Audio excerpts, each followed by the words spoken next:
ಏನು ಸ್ಟ್ರಾಟಜಿ ಮಾಡ್ಕೊಂಡಿದ್ದಾರೆ, ಅವ್ರ ಮನ್ಸಲ್ಲಿ ಏನಿದೆ, ದೊಡ್ಡದು ಮಾಡ್ಬೇಕಂತಿದಾರೋ ಏನು ಅಂತ ಗೊತ್ತಿಲ್ಲ. ಅದೇ ಅನ್ಸುತ್ತೆ ದೊಡ್ಡದು ಮಾಡ್ತಾರೆ ಅಂತ ಅನ್ಸುತ್ತೆ. ಯಾಕಂದ್ರೆ ಅವ್ರಿಗೀಗ ಇನ್ಫಿಲ್ಟ್ರೇಷನ್ಗೂ ಟ್ರೈ ಮಾಡ್ತಿದ್ದಾರೆ ಅಂತಾನು ಗೊತ್ತಾಯ್ತು. Infiltration they want to infiltrate and ಇದರಲ್ಲಿ ವೆರಿ ಕ್ಲಿಯರ್ ಆಗಿ ಪಾಕಿಸ್ತಾನದ ಗವರ್ಮೆಂಟ್ಗೂ ಪಾಕಿಸ್ತಾನದ ಆರ್ಮಿಗೂ ಯಾವುದೇ ರೀತಿಯ ಸಂಬಂಧ ಇಲ್ಲ ಅಂತ ಹೇಳಿ ನೋಡಿ. ಇದು ಮುಂಚೆಯಿಂದನೂ ಇದೆ. ನಾನು ಅದನ್ನೇ ನಾನು ಹೇಳಿದ್ದು. ನೋಡಿ, ದ ಆರ್ಮಿ ಅವ್ರದೇ ಒಂದು ಫ್ಯಾಕ್ಷನ್ ಇದೆ. ಹೌದು. ಪೊಲಿಟಿಕಲ್ ಲೀಡರ್ಶಿಪ್ ಒಂದಿದೆ. ಹೌದು. ಪ್ಲಸ್ ISI ಒಂದಿದೆ. ಹೌದು. So which are closely tied with the militants. ಹೌದು. ಸೊ ಈಗ ನಾವು ನೆಗೋಷಿಯೇಟ್ ಮಾಡ್ತಿರೋದು ಆರ್ಮಿ ಜೊತೆ ಪ್ಲಸ್ ಪೊಲಿಟಿಕಲ್ ಲೀಡರ್ಶಿಪ್ ಜೊತೆ.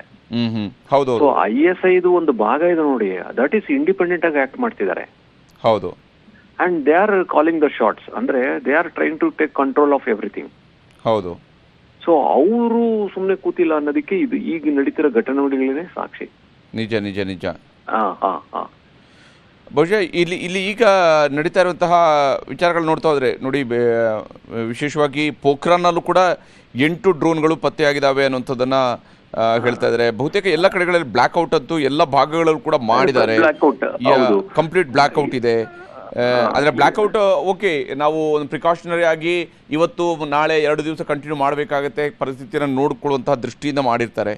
ಆದರೆ ಇವ್ರು ಮಾಡ್ತಾ ಇರುವಂತಹ ದಾಳಿಯನ್ನು ನೋಡ್ತಾ ಹೋದಾಗ ಬಹುಶಃ ಪಾಕಿಸ್ತಾನಕ್ಕೆ ಇನ್ನೂ ಕೂಡ, ಅಥವಾ ಪಾಕಿಸ್ತಾನದ ಸರ್ಕಾರ ಅಷ್ಟೊಂದು ಕಂಪ್ಲೀಟ್ ವೀಕ್ ಆಗಿದೆ, ಅದು ಅದರ ಮೆಸೇಜನ್ನು ಅದರ ಸೇನೆ ಕೂಡ ತೆಗೆದುಕೊಳ್ತಾ ಇಲ್ಲ ಅಂತೇಳಿ ಭಾರತವು ಕೂಡ ಬಹಳ ತೀವ್ರವಾಗಿಯೇ ರಿಟ್ಯಾಲಿಯೇಟ್ ಮಾಡ್ತಾ ಇದೆ ಅನ್ನೋದ್ರ ಬಗ್ಗೆ ಕೂಡ ಮಾಹಿತಿ ಇರುವಂಥದ್ದು. ಎಲ್ಲವನ್ನು ಕೂಡ ಧ್ವಂಸ ಮಾಡುವಂಥ ಕಡೆಗೆ ರಿಟ್ಯಾಲಿಯೇಷನ್ ಕೂಡ ಅಷ್ಟೇ ತೀವ್ರ ಸ್ವರೂಪದಲ್ಲಿ ಭಾರತ ಕಡೆಯಿಂದ ಕೂಡ ನಡೀತಾ ಇದೆ ಅಂತೇಳಿ.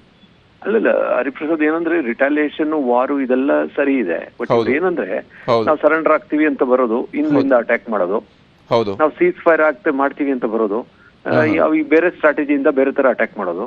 ಹೌದು. ಇದು ಇತಿಹಾಸದಿಂದ ಇವ್ರು ಇದನ್ನೇ ಮಾಡ್ಕೊಂಡು ಬಂದಿದ್ದಾರೆ ನೋಡಿ. ನೀವು ಬೇಕಾದ್ರೆ ಇತಿಹಾಸ ನೋಡಿ. ವಾಜಪೇಯಿ ಅವರು ಲಾಹೋರ್ ಅಗ್ರಿಮೆಂಟ್ ಆಗಿದ ತಕ್ಷಣ ಕಾರ್ಗಿಲ್ ಮಾಡಿದ್ರು. ನಿಜ ನಿಜ ನಿಜ. So this is how they are so deceptive. ಒಂದು ಕಡೆ ಪ್ರಧಾನಮಂತ್ರಿ ಅವರು ಹಗ್ ಮಾಡ್ತಾ ಇದ್ರು ಅಲ್ಲಿಯ ಪ್ರಧಾನಮಂತ್ರಿಯನ್ನ, ಈ ಕಡೆ ಅಲ್ಲಿಯ ಸೇನಾ ಮುಖ್ಯಸ್ಥನಾಗಿದ್ದಂತಹ ಅವತ್ತಿನ ಪರ್ವೇಜ್ ಮುಷರಫ್ ಪಾಕಿಸ್ತಾನದ ಸೈನಿಕರನ್ನ ಕಾರ್ಗಿಲ್ ಒಳಗಡೆ ನುಗ್ಗಿಸೋದ್ರಲ್ಲಿ ಬ್ಯುಸಿ ಆಗಿದ್ರು. ನಿಜ ನಿಜ. So they are so deceptive people. ಹೌದು.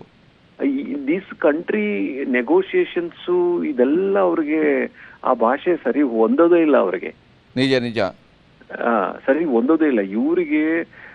ಇದು ಈ ಚಾನ್ಸ್ ಬಿಟ್ರೆ ಐ ಡೋಂಟ್ ಥಿಂಕ್ ಈಗ ಮೋದಿ ತರ ಲೀಡರ್ಶಿಪ್ ಮತ್ತೆ ವರ್ಲ್ಡ್ ಸಪೋರ್ಟ್ 2, ನಮ್ಮ ರೋಬೋಸ್ಟ್ ಎಕನಾಮಿ 3, ಮತ್ತೆ ಇಷ್ಟು ಟೆಕ್ನಾಲಜಿಕಲ್ ಅಡ್ವಾನ್ಸ್ಮೆಂಟ್ ನಮ್ಮ ದೇಶದಲ್ಲಿ, ಇದನ್ನೆಲ್ಲ ನಾವು ಉಪಯೋಗ ಮಾಡದೇ ಇದ್ರೆ ಈ ದೇಶದ ಮಟ್ಟ ಹಾಕ್ಲಿಕ್ಕೆ ಕಷ್ಟ ಆಗತ್ತೆ. ಬಟ್ ರೆಗ್ಯುಲರ್ ಬ್ಲಾಸ್ಟ್ ಆಗ್ತಾ ಇದೆ ನಮ್ಮ. ಈಗ ನಾವು ನೋಡಿದಾಗೆ 3 ಆಗಿದೆ ಈಗ. ಹೌದು. ನಮ್ಮ ಸುತ್ತಮುತ್ತ ಆಗ್ತಾ ಇದೆ. ಸಿಟಿ ಒಳಗಾಗಿಲ್ಲ, ಸಿಟಿ ಔಟ್ಸ್ಕರ್ಟ್ಸ್ ಆಗ್ತಾ ಇದೆ. ನಾವು ಈಗ ಎತ್ತರ ಜಾಗದಲ್ಲಿ ಇದೀವಿ, ಇಲ್ಲಿಂದ ಎಲ್ಲ ಕಾಣಿಸ್ತತೆ. So I think more danger is waiting ಅಂತ ಅನ್ಸುತ್ತೆ ನಮ್ಗೆ. ನಿಜ. ವಿಶೇಷವಾಗಿ ಶ್ರೀನಗರದಲ್ಲಿ ನಿರಂತರವಾಗಿ ಡ್ರೋನ್ಗಳು ಬರ್ತಾ ಇದಾವೆ ಅಂತ ಹೇಳ್ಕೊಂಡು ಅಲ್ಲಿಂದ ರಿಪೋರ್ಟ್ ಬರ್ತಾ ಇರುವಂತದ್ದು.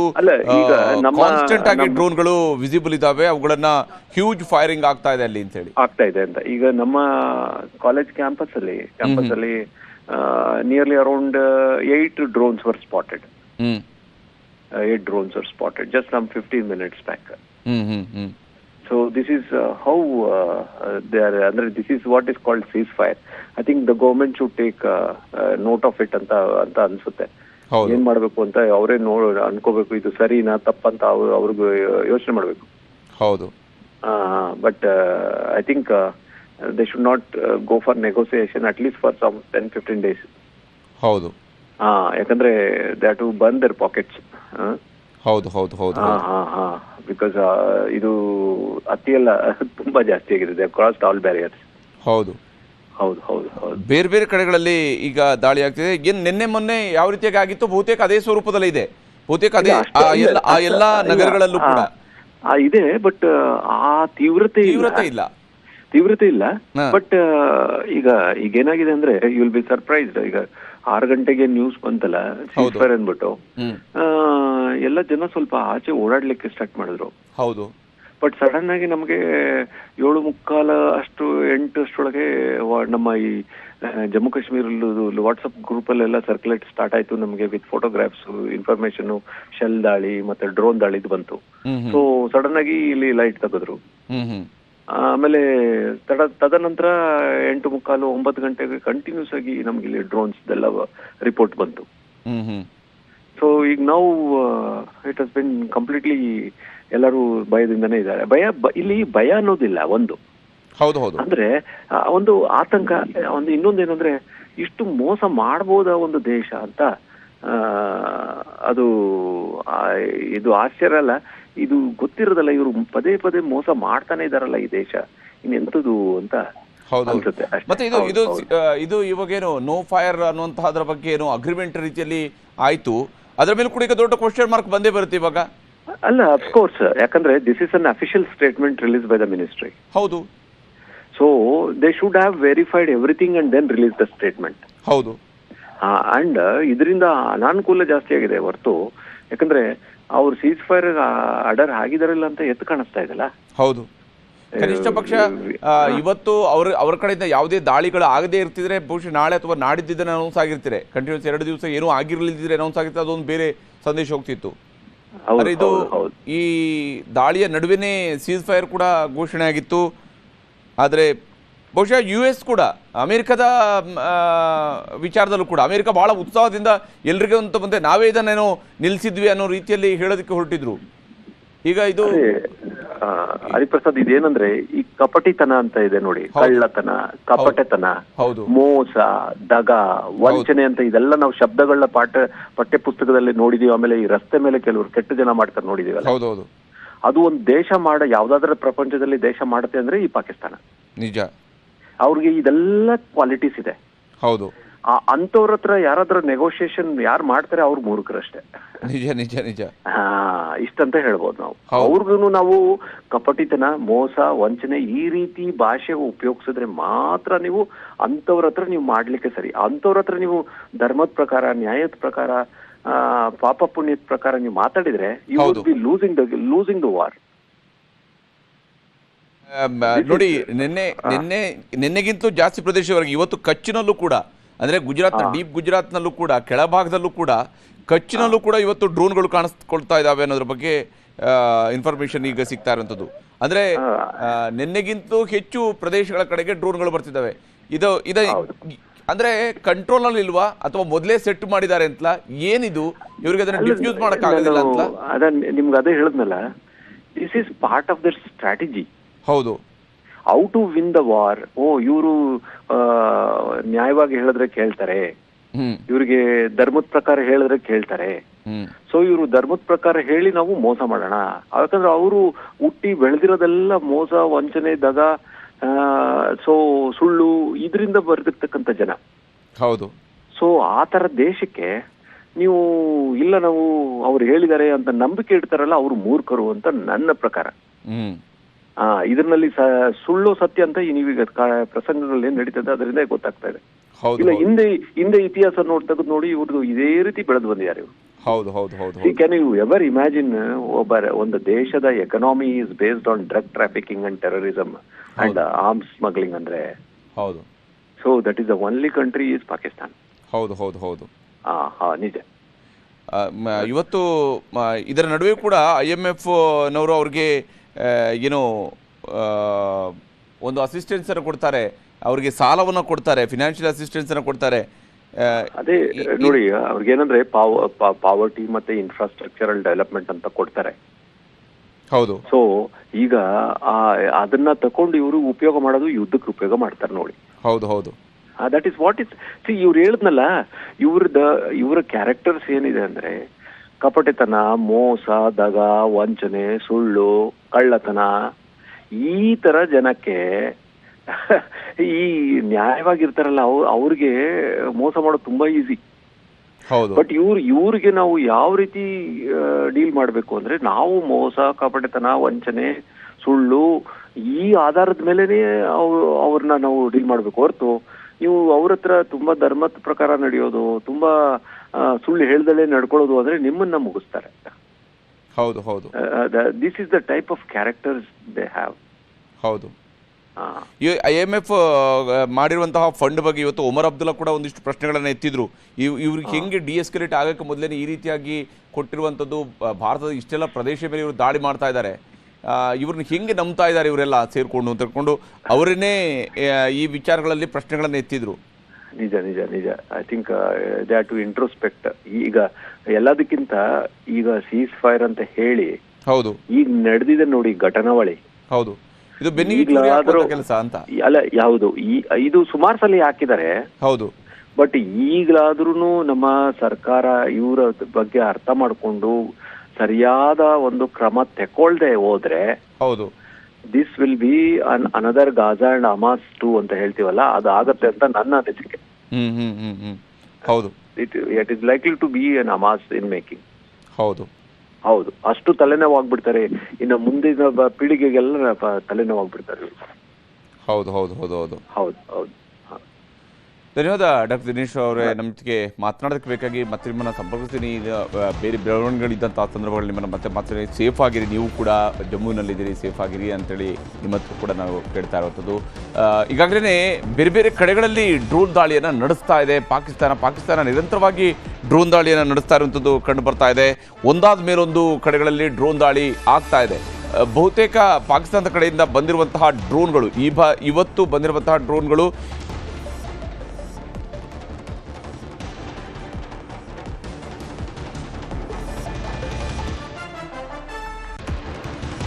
ಓಕೆ. ದಿನೇಶ್ ಅವರು ಮತ್ತೆ ನಮ್ಮ ಜೊತೆಗೆ ಸಂಪರ್ಕದಲ್ಲಿದ್ದಾರೆ. ದಿನೇಶ್ ಅವರು, ಒಂದು ನಾನು ಈ ನಿಮ್ಮ ಮಾಧ್ಯಮ ಮುಖಾಂತರ ಹೇಳಬೇಕು ಇಷ್ಟಪಡ್ತೀನಿ. ನೋಡಿ, ಈ ತರ ದೇಶಕ್ಕೆ, ಈ ತರ ಕಪಟಿತನದ ಇರ್ತಕ್ಕಂಥ ದೇಶಕ್ಕೆ ಯಾರು ಎದುರು ಕೂಡ ಅವಶ್ಯಕತೆನೇ ಇಲ್ಲ. ಒಂದು, ಹೌದು, ನಮ್ಮ ದೇಶದ ಆರ್ಥಿಕ ಪರಿಸ್ಥಿತಿ ಆಗ್ಲಿ, ನಮ್ಮ ದೇಶದ ಟೆಕ್ನಾಲಜಿ ಆಗ್ಲಿ, ವೆಪನರಿ ಆಗ್ಲಿ, army, we are for ahead of this particular country. ಹೌದು. ಸೊ ಇವ್ರು ಈಗೇನ್ ದಾಳಿ ಮಾಡ್ತಾರೆ, ಈ ಸಣ್ಣ ಪುಟ್ಟ ಭಯ ಪಡಿಸ್ಲಿಕ್ಕೆ ಮಾಡ್ತಕ್ಕಂಥ ಇದು ಹೊರತು ಇವರಿಂದ ಯಾವುದೇ ದೊಡ್ಡ ಅನಾಹುತ ದೇಶಕ್ಕೆ ಆಗ್ಲಿಕ್ಕೆ ಸಾಧ್ಯನೇ ಇಲ್ಲ. ಹೌದು. ಸೊ ಅದರಿಂದ ಯಾರೇ ಎದುರ್ಕೊಳ್ಳೋ ಅವಶ್ಯಕತೆ ಇಲ್ಲ. ಇವ್ರನ್ನ ಫೇಸ್ ಮಾಡ್ತಕ್ಕಂಥ ತಾಕತ್ತು ನಮ್ಮ ಇಂಡಿಯಾಗೆ, ನಮ್ಮ ಸೈನಿಕರಲ್ಲಿ ಇದೆ. ಹೌದು. ಸೊ ನಮ್ಮ ಅದ್ರ ಬಗ್ಗೆ ವಿಶ್ವಾಸ ನಾವು ಇಡ್ಕೋಬೇಕು. ಇದ್ರ ಬಗ್ಗೆ ಸಂಶಯನೇ ಬೇಡ, ಯಾಕಂದ್ರೆ ನನಗೆ ತುಂಬಾ ಗ್ಯಾರಂಟಿ ಇದೆ. So nothing to fear. ಧೈರ್ಯದಿಂದ ಎಲ್ಲರೂ ಎದುರಿಸಬಹುದು ಅಂತ ನಾನು ಹೇಳಲಿಕ್ಕೆ ಇಷ್ಟಪಡ್ತೇನೆ. ಎಕ್ಸಾಕ್ಟ್ಲಿ.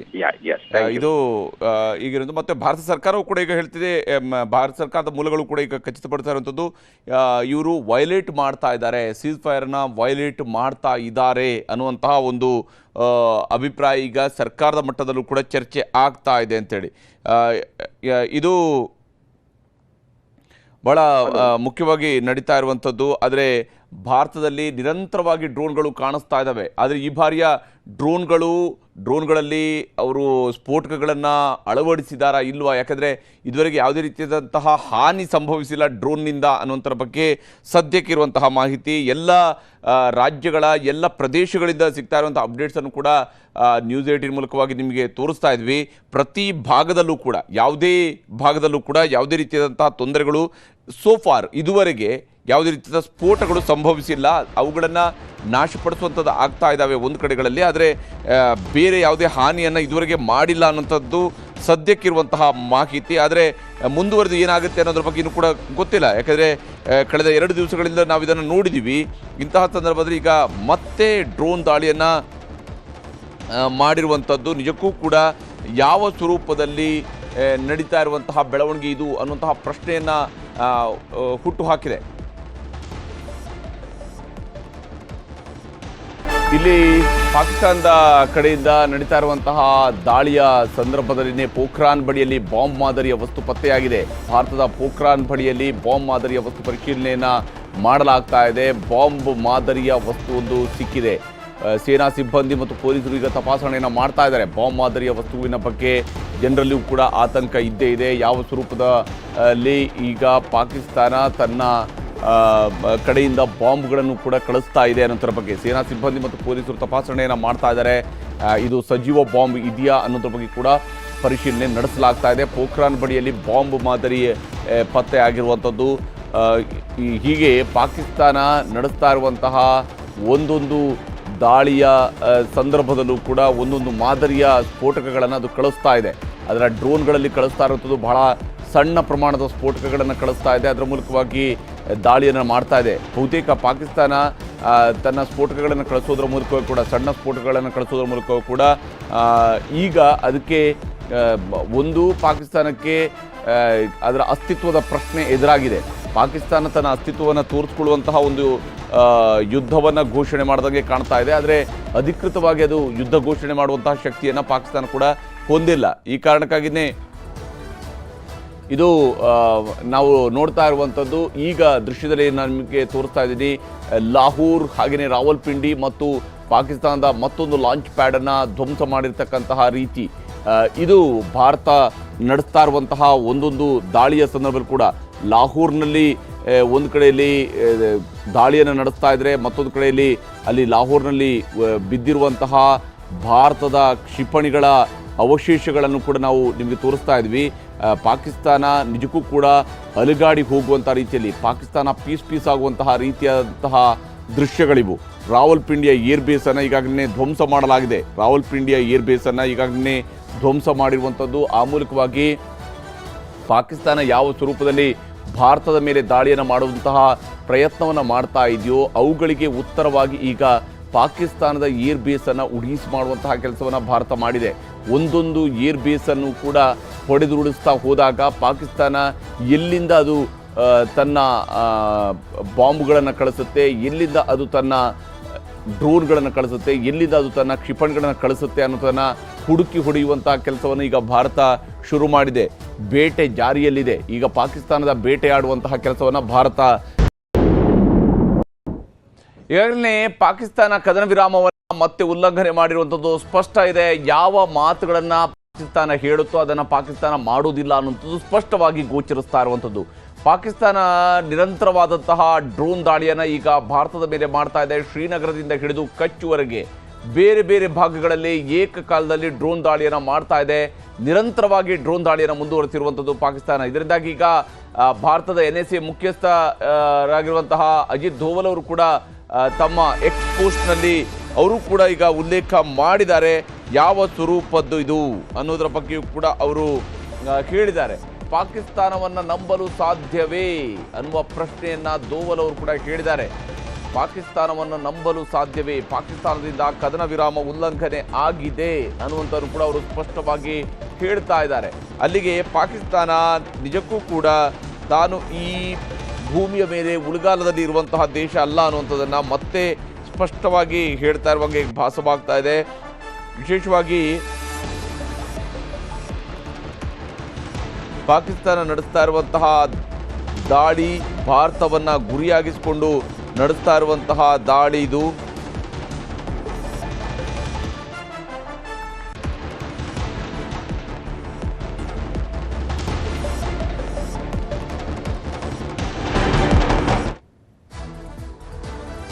ಪಾಕಿಸ್ತಾನದ ಮೇಲೆ ಭರವಸೆ ಇಡೋದಕ್ಕೆ ಸಾಧ್ಯನಾ ಅನ್ನುವಂತಹ ಪ್ರಶ್ನೆಯನ್ನ ಅಜಿತ್ ಧೋವಲ್ ಅವರು ಈಗ ಕೇಳಿರುವಂಥದ್ದು.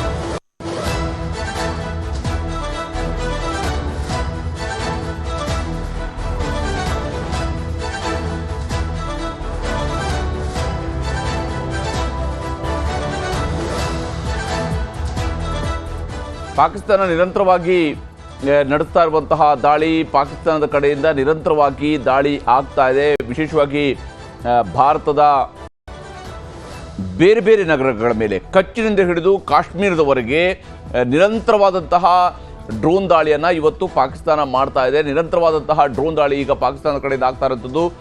ಆದರೆ ಇವತ್ತು ಹಾರಿ ಬರ್ತಾ ಇರುವಂತಹ ಡ್ರೋನ್ಗಳು, ಅದರಲ್ಲಿ ದೊಡ್ಡ ಸ್ಫೋಟಕಗಳನ್ನು ಅವರು ಕಳಿಸಿದಾರಾ ಇಲ್ವಾ, ಇದರ ಬಗ್ಗೆಯೂ ಕೂಡ ತನಿಖೆ ಆಗುತ್ತೆ. ಯಾಕಂದರೆ ಭಾರತ ಸರ್ಕಾರ ಇವೆಲ್ಲವನ್ನು ಕೂಡ ನೋಡ್ತಾ ಇದೆ. ಸೇನಾಪಡೆಗಳು ಈಗಾಗಲೇ ಹೇಳ್ತಾ ಇರೋದ್ರ ಪ್ರಕಾರವಾಗಿ ಯಾವುದೇ ರೀತಿಯಾದಂತಹ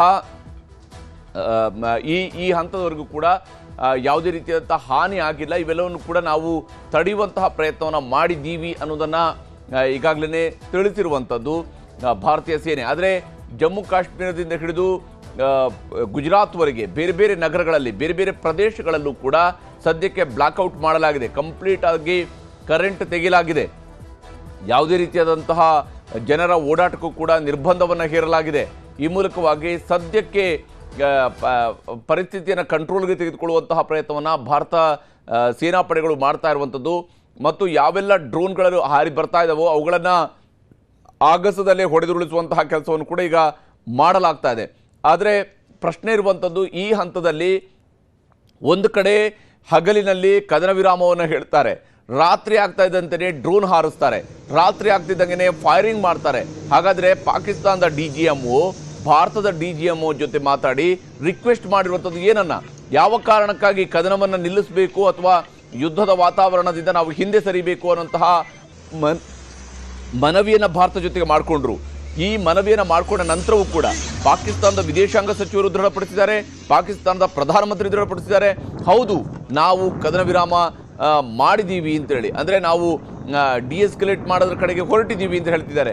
ಹಾಗಿದ್ರೆ ಇವತ್ತು ರಾತ್ರಿ ಯಾವ ಕಾರಣಕ್ಕಾಗಿ ಪಾಕಿಸ್ತಾನದ ಕಡೆಯಿಂದ ಡ್ರೋನ್ಗಳು ಬಂದಿದ್ದಾವೆ, ಭಾರತ ಇನ್ನೊಂದಷ್ಟು ದಾಳಿಯನ್ನು ನಡೆಸಿ ನಂತರ ಹೇಳಬೇಕಾ ಕದನ ವಿರಾಮ ಅನ್ನೋಂಥ ಮತ್ತೆ ಭಾರತನೇ ತೆಗೆದುಕೊಳ್ಬೇಕಂತ ತೀರ್ಮಾನದ ರೀತಿಯಲ್ಲಿ.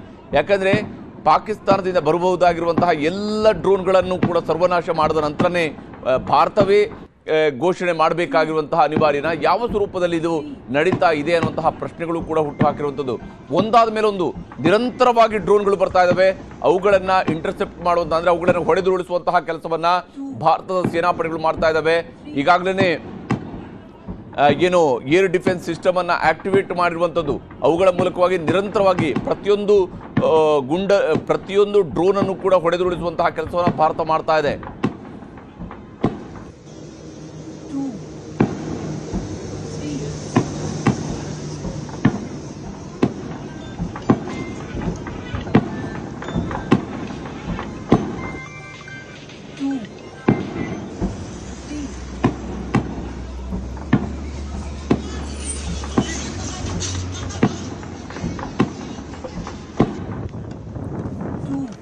ನೋಡಿ, ಸಂಜೆ 7 ಗಂಟೆವರೆಗೂ ಕೂಡ ಕಾಶ್ಮೀರದಲ್ಲಿ, ಜಮ್ಮುವಿನಲ್ಲಿ, ಗಡಿ ಪ್ರದೇಶದ ಬೇರೆ ಬೇರೆ ಭಾಗಗಳಲ್ಲಿ ಇಲ್ಲ ಇವತ್ತು ಆರಾಮಾಗಿದೆ ಅಂತ ಜನ ಓಡಾಡೋದಕ್ಕೆ ಶುರು ಮಾಡಿದರು.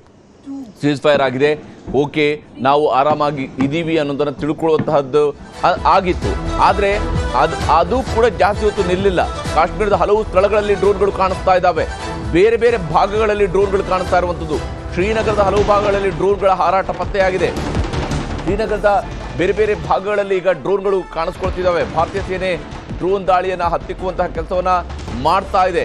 ಅವುಗಳನ್ನು ನಿರಂತರವಾಗಿ ಮಾಡ್ತಾ ಇರುವಂಥದ್ದು. ಭಾರತೀಯ ಪ್ರತಿಕ್ರಿಯೆ ಸೂಕ್ತ ರೀತಿಯಲ್ಲಿ ನಡೀತಾ ಇದೆ. ಅವರು ಕಳಿಸುವಂತಹ ಡ್ರೋನ್ಗಳನ್ನು ಹೊಡೆದುರುಳಿಸುವಂಥದ್ದು ಒಂದು ಭಾಗ ನಡೀತಾ ಇದೆ. ಹಾಗೆಯೇ ಏನು ಅನಿಯಂತ್ರಿತವಾಗಿ ನಡೆಸ್ತಾ ಇರುವಂತಹ ಶೆಲ್ಲಿಂಗ್ ಏನಿದೆ ಅದಕ್ಕೆ ಕೌಂಟರ್ ಕೊಡುವಂತಹ ಕೆಲಸವನ್ನು ಗಡಿಯ ಉದ್ದಕ್ಕೂ ಕೂಡ ಈಗ ಭಾರತದ ಸೇನಾಪಡೆಗಳು ಮಾಡ್ತಾ ಇದ್ದಾವೆ. ಇವೆಲ್ಲವೂ ಕೂಡ ಜೊತೆಯಲ್ಲಿ ಸಾಗ್ತಾ ಇದೆ. ಆದರೆ ಪಾಕಿಸ್ತಾನ ಹೇಳಿದ್ದೊಂದು ಮಾಡಿದ್ದೊಂದು ಅನ್ನುವಂತಹ ನೀತಿಯನ್ನು ಮತ್ತೊಂದು ಬಾರಿ ಅನುಸರಿಸಿದೆ. ಮತ್ತು ಭಾರತ ಬಹಳ ಸ್ಪಷ್ಟ ಮಾತುಗಳಲ್ಲಿ ಹೇಳಿತ್ತು, ಮುಂದಿನ ಯಾವುದೇ ದಾಳಿ, ಭವಿಷ್ಯದಲ್ಲಿ ನಡೆಯುವಂಥ ಯಾವುದೇ ಕದನದ ಉಲ್ಲಂಘನೆ ಸಮರಕ್ಕೆ ಕೊಡುವ ಮುಕ್ತ ಆಹ್ವಾನ ಅನ್ನುವಂಥದ್ದನ್ನು ಭಾರತ ಹೇಳಿತ್ತು.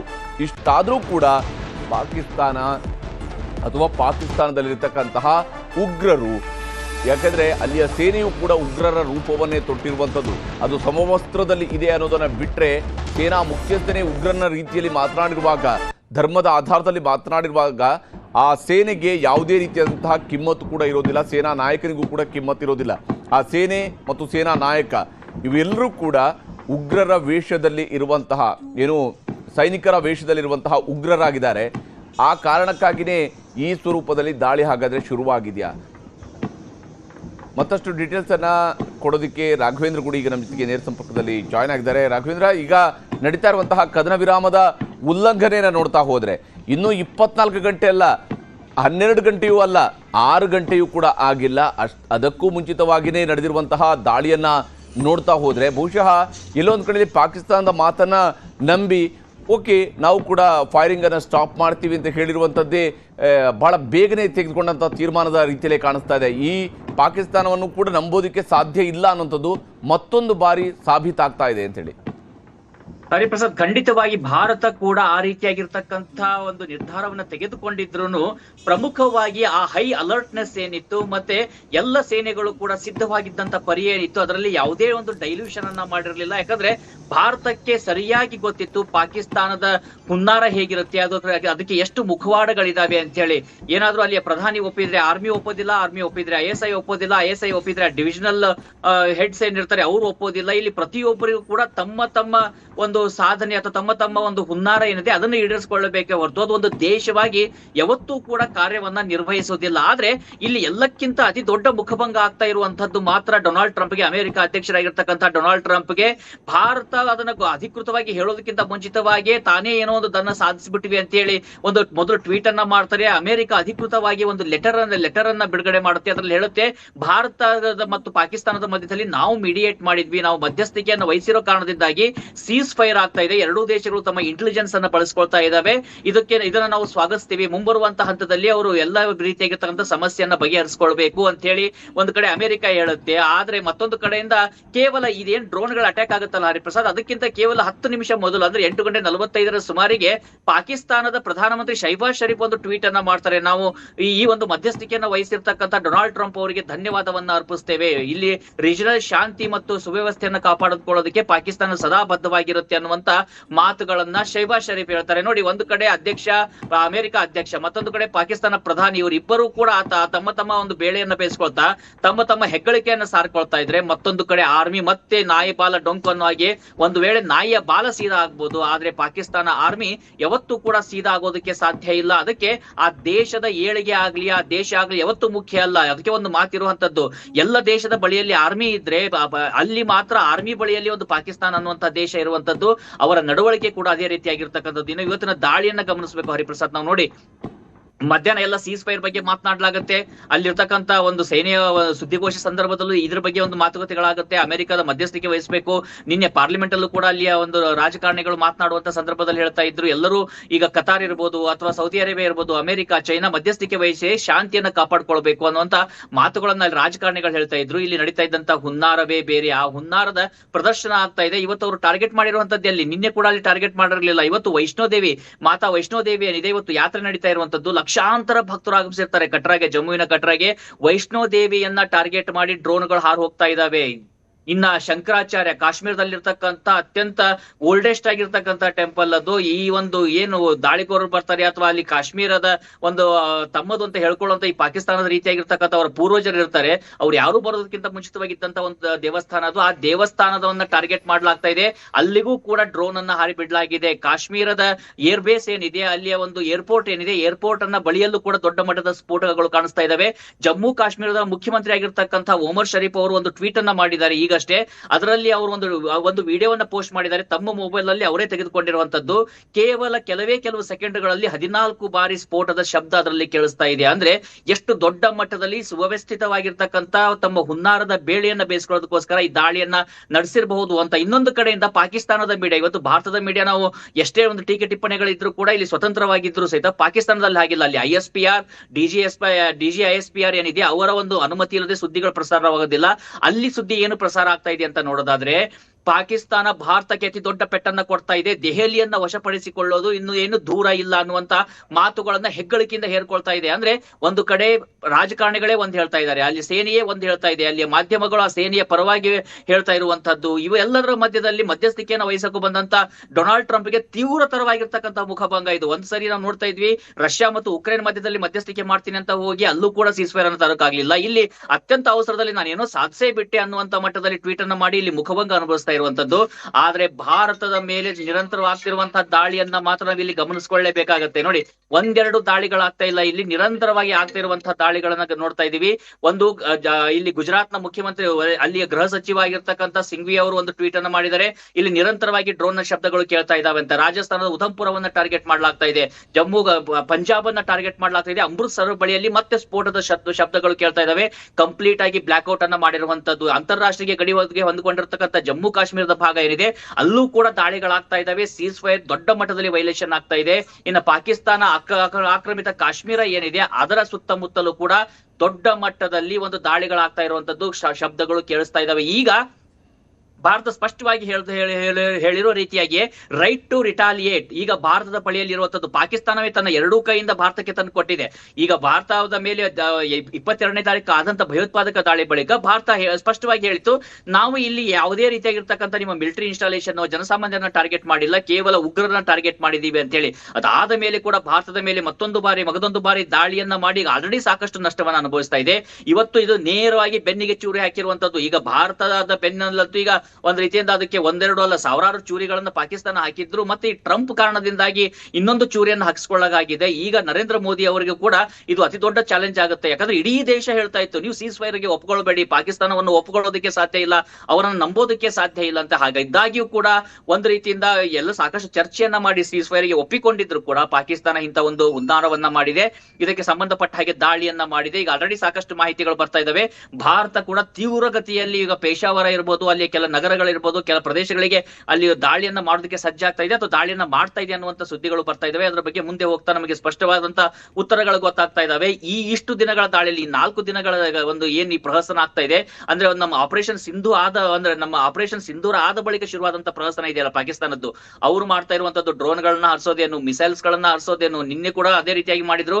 ನಿನ್ನೆ ಅದರ 11 ಏರ್ ಬೇಸ್ ಗಳನ್ನ, ಅದರಲ್ಲೂ ಸ್ಕುರ್ದು ಅಂತಕ್ಕಂಥ ಏರ್ ಬೇಸ್ ಏನಿದೆ ಅವರ F-16 ಇಟ್ಕೊಂಡಿರುವಂತದ್ದು, ಅಲ್ಲಿ ಸಾಕಷ್ಟು ಅವರ ಹೈ ವ್ಯಾಲ್ಯೂಡ್ ಅಸೆಟ್ಸ್ ಗಳಿದಾವೆ. ಅಂತ ಒಂದು ಏರ್ಪೋರ್ಟ್ ಅನ್ನ ಕೂಡ ನಿನ್ನೆ ಭಾರತೀಯ ವಾಯುಪಡೆ ನೇರವಾಗಿ ನುಗ್ಗಿ ಅದನ್ನು ಧ್ವಂಸ ಮಾಡಿತ್ತು. ಆ ಒಂದು ಅವಮಾನ ಏನಿದೆ, ತನ್ನ ಜನರನ್ನೇ ತಾನು ಫೇಸ್ ಮಾಡೋಕ್ ಆಗ್ತಿರುವಂತ ಪರಿಸ್ಥಿತಿ. ಮತ್ತೊಂದು ಕಡೆಯಿಂದ ಈಗ ಆಲ್ರೆಡಿ IMF ಕೂಡ ಇಂತ ಉಗ್ರರಿಗೆ ಸಹಾಯ ಆಗಬೇಕು ಅನ್ನುವಂತ ನಿಟ್ಟಿನಲ್ಲೇ ಏನೋ ಗೊತ್ತಿಲ್ಲ 23,000 ಕೋಟಿ ರೂಪಾಯಿನ ಬಿಡುಗಡೆ ಮಾಡಿರುವಂತದ್ದು. ಜೊತೆಗೆ ಈಗ ಭಾರತ ಪಾಕಿಸ್ತಾನ ಮಧ್ಯದಲ್ಲಿ ಸೀಸ್ ಫೈರ್ ಆದ್ರೆ ಅದರ ಹೆಸರು, ಅದಕ್ಕೆ ಸಂಪೂರ್ಣವಾದಂತಹ ಕ್ರೆಡಿಟ್ ಅನ್ನು ಅಮೆರಿಕ ತೆಗುತ್ತಾ ಇದ್ರೆ, ಇನ್ನೊಂದು ಕಡೆ ಚೈನಾ ರೀತಿಯಾಗಿರ್ತಕ್ಕಂಥ ರಾಷ್ಟ್ರಗಳು ಸುಮ್ಮನೆ ಇರೋಕೆ ಹೇಗೆ ಸಾಧ್ಯ? ಹೀಗಾಗಿ ಈ ಪ್ರಚೋದನೆ ಹಿಂದೆ ಯಾರಿದ್ದಾರೆ ಗೊತ್ತಿಲ್ಲ. ಆದ್ರೆ ಇಲ್ಲಿ ಪಾಕಿಸ್ತಾನ ದಾಳಿ ಮಾಡ್ತಾ ಇದೆ, ಅದಕ್ಕೆ ಪ್ರತ್ಯುತ್ತರವನ್ನ ಭಾರತ ಸೇನೆ ಈಗ ಕೊಡುವಂತ ಪ್ರತ್ಯುತ್ತರವನ್ನ ಗುಡಿ ಮತ್ತೆ ಮಾತಾಡ್ತೀನಿ. ಈಗಾಗಲೇ ಪಾಕಿಸ್ತಾನದ ಎಲ್ಲ ಡ್ರೋನ್ಗಳು ಕೂಡ ನೆಲಕಚ್ಚಿವೆ. ಎಲ್ಲಾ ರೀತಿಯಾದಂತಹ ಡ್ರೋನ್ಗಳನ್ನು ಕೂಡ ಹೊಡೆದು ಉರುಳಿಸಲಾಗಿದೆ. ಪಾಕಿಸ್ತಾನದ ಎಲ್ಲಾ ಡ್ರೋನ್ಗಳು ಕೂಡ ನೆಲಕಚ್ಚಿವೆ ಮತ್ತು ಅವುಗಳೆಲ್ಲವನ್ನು ಕೂಡ ಹೊಡೆದು ಉರುಳಿಸಲಾಗಿದೆ ಅಂತ ಹೇಳಿ ಭಾರತೀಯ ಸೇನೆ ಈಗ ಸ್ಪಷ್ಟಪಡಿಸಿದೆ. LOCಯಲ್ಲಿ ಎಲ್ಲಾ ಡ್ರೋನ್ಗಳು ಕೂಡ ಶಟ್ ಡೌನ್ ಆಗಿದ್ದಾವೆ. ಪ್ರತಿಯೊಂದನ್ನು ಕೂಡ ಹೊಡೆದು ಉರುಳಿಸಲಾಗಿದೆ. ಯಾವುದೇ ರೀತಿಯಲ್ಲೂ ಕೂಡ ಪಾಕಿಸ್ತಾನದ ಡ್ರೋನ್ಗಳು ಭಾರತದಲ್ಲಿ ವಿಧ್ವಂಸವನ್ನ ಸೃಷ್ಟಿಸೋದಕ್ಕೆ ಭಾರತ ಈಗ ಅವಕಾಶವನ್ನ ಮಾಡಿಕೊಟ್ಟಿಲ್ಲ. ಭಾರತ ಎಲ್ಲ ಡ್ರೋನ್ಗಳನ್ನು ಕೂಡ ಹೊಡೆದುರುಳಿಸಿದೆ. ಪಾಕಿಸ್ತಾನದ ಕಡೆಯಿಂದ ಹಾರಿ ಬಂದಿರತಕ್ಕಂತಹ ಪ್ರತಿಯೊಂದು ಡ್ರೋನ್ ಅನ್ನು ಕೂಡ ಹೊಡೆದುರುಳಿಸುವಂತಹ ಕೆಲಸವನ್ನು ಈಗ ಭಾರತ ಮಾಡಿದೆ. ಹೀಗೆ ಭಾರತೀಯ ಸೇನೆಯಿಂದಲೇ ಈಗ ಅಧಿಕೃತ ಮಾಹಿತಿ ಕೂಡ ಹೊರಬೀಳ್ತಾ ಇರುವಂಥದ್ದು. ಭಾರತೀಯ ಸೇನೆ ಈಗ ಅಧಿಕೃತವಂತಹ ಮಾಹಿತಿಯನ್ನು ನೀಡಿದೆ. ಎಲ್ಲ ರೀತಿಯಾದಂತಹ ಡ್ರೋನ್ಗಳನ್ನು ಕೂಡ ಹೊಡೆದು ಉರುಳಿಸಲಾಗಿದೆ ಅನ್ನುವಂತಹ ಮಾತನ್ನ ಹೇಳ್ತಾ ಇದೆ. ಈ ನಡುವೆ ಸ್ವಲ್ಪ ಹೊತ್ತಿಗಿಂತ ಮುಂಚಿತವಾಗಿ ಈಗಾಗಲೇ ನಡೀತಾ ಇರುವಂತಹದ್ದು ಒಂದು ಅಂಶ. ಈಗ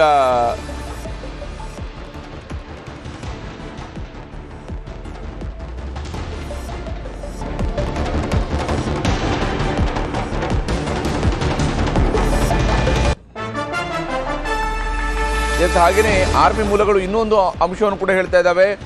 ಶ್ರೀನಗರದ ಬಳಿಯಲ್ಲಿ ಯಾವುದೇ ಬ್ಲಾಸ್ಟ್ ಆಗಿಲ್ಲ, ಅಂದರೆ ಸ್ಫೋಟ ಸಂಭವಿಸಿಲ್ಲ, ಅಂದರೆ ಯಾವುದೇ ಡ್ರೋನ್ ಕೂಡ ಕೆಳಗಡೆ ಬಿದ್ದಿಲ್ಲ ಅಂತ ಹೇಳಿ. ಮತ್ತು no firing along line of control, ಈಗಿನ ಹಂತದಲ್ಲಿ ಲೈನ್ ಆಫ್ ಕಂಟ್ರೋಲ್ನಲ್ಲಿ ಯಾವುದೇ ರೀತಿಯಾದಂತಹ ಫೈರಿಂಗ್ ಕೂಡ ಆಗ್ತಾ ಇಲ್ಲ, ಅಂದರೆ ಈಗ ಆಗ್ತಾ ಇಲ್ಲ. ಹ್ಯಾಪನ್ಡ್ ಅರ್ಲಿಯರ್, ಇದಕ್ಕಿಂತ ಮುಂಚಿತವಾಗಿ ಆಗಿದೆ ಅನ್ನೋದ್ರ ಬಗ್ಗೆ, ಮತ್ತು ಡ್ರೋನ್ಗಳು ಒಳಗಡೆ ಬಂದಿದ್ದಾವೆ ಅನ್ನೋದ್ರ ಬಗ್ಗೆಯೂ ಕೂಡ ಹೇಳಲಾಗಿದೆ. ಈ ವಿಚಾರಗಳು ಸದ್ಯಕ್ಕೆ ಸೇನಾ ಮೂಲಗಳಿಂದಲೂ ಕೂಡ ಸಿಗ್ತಾ ಇರುವಂತಹ ಮತ್ತೊಂದು ಅಪ್ಡೇಟ್. ಹಾಗೆಯೇ ಬಾರಾಮುಲ್ಲಾದಲ್ಲಿ ಒಮ್ಮೆ ಎಲೆಕ್ಟ್ರಿಸಿಟಿಯನ್ನು ರಿಸ್ಟೋರ್ ಮಾಡಿ ಮತ್ತೆ ಕಂಪ್ಲೀಟ್ ಬ್ಲ್ಯಾಕ್ಔಟ್ ಮಾಡುವಂತಹ ಕೆಲಸ ಕೂಡ ಸಾಗ್ತಾ ಇದೆ.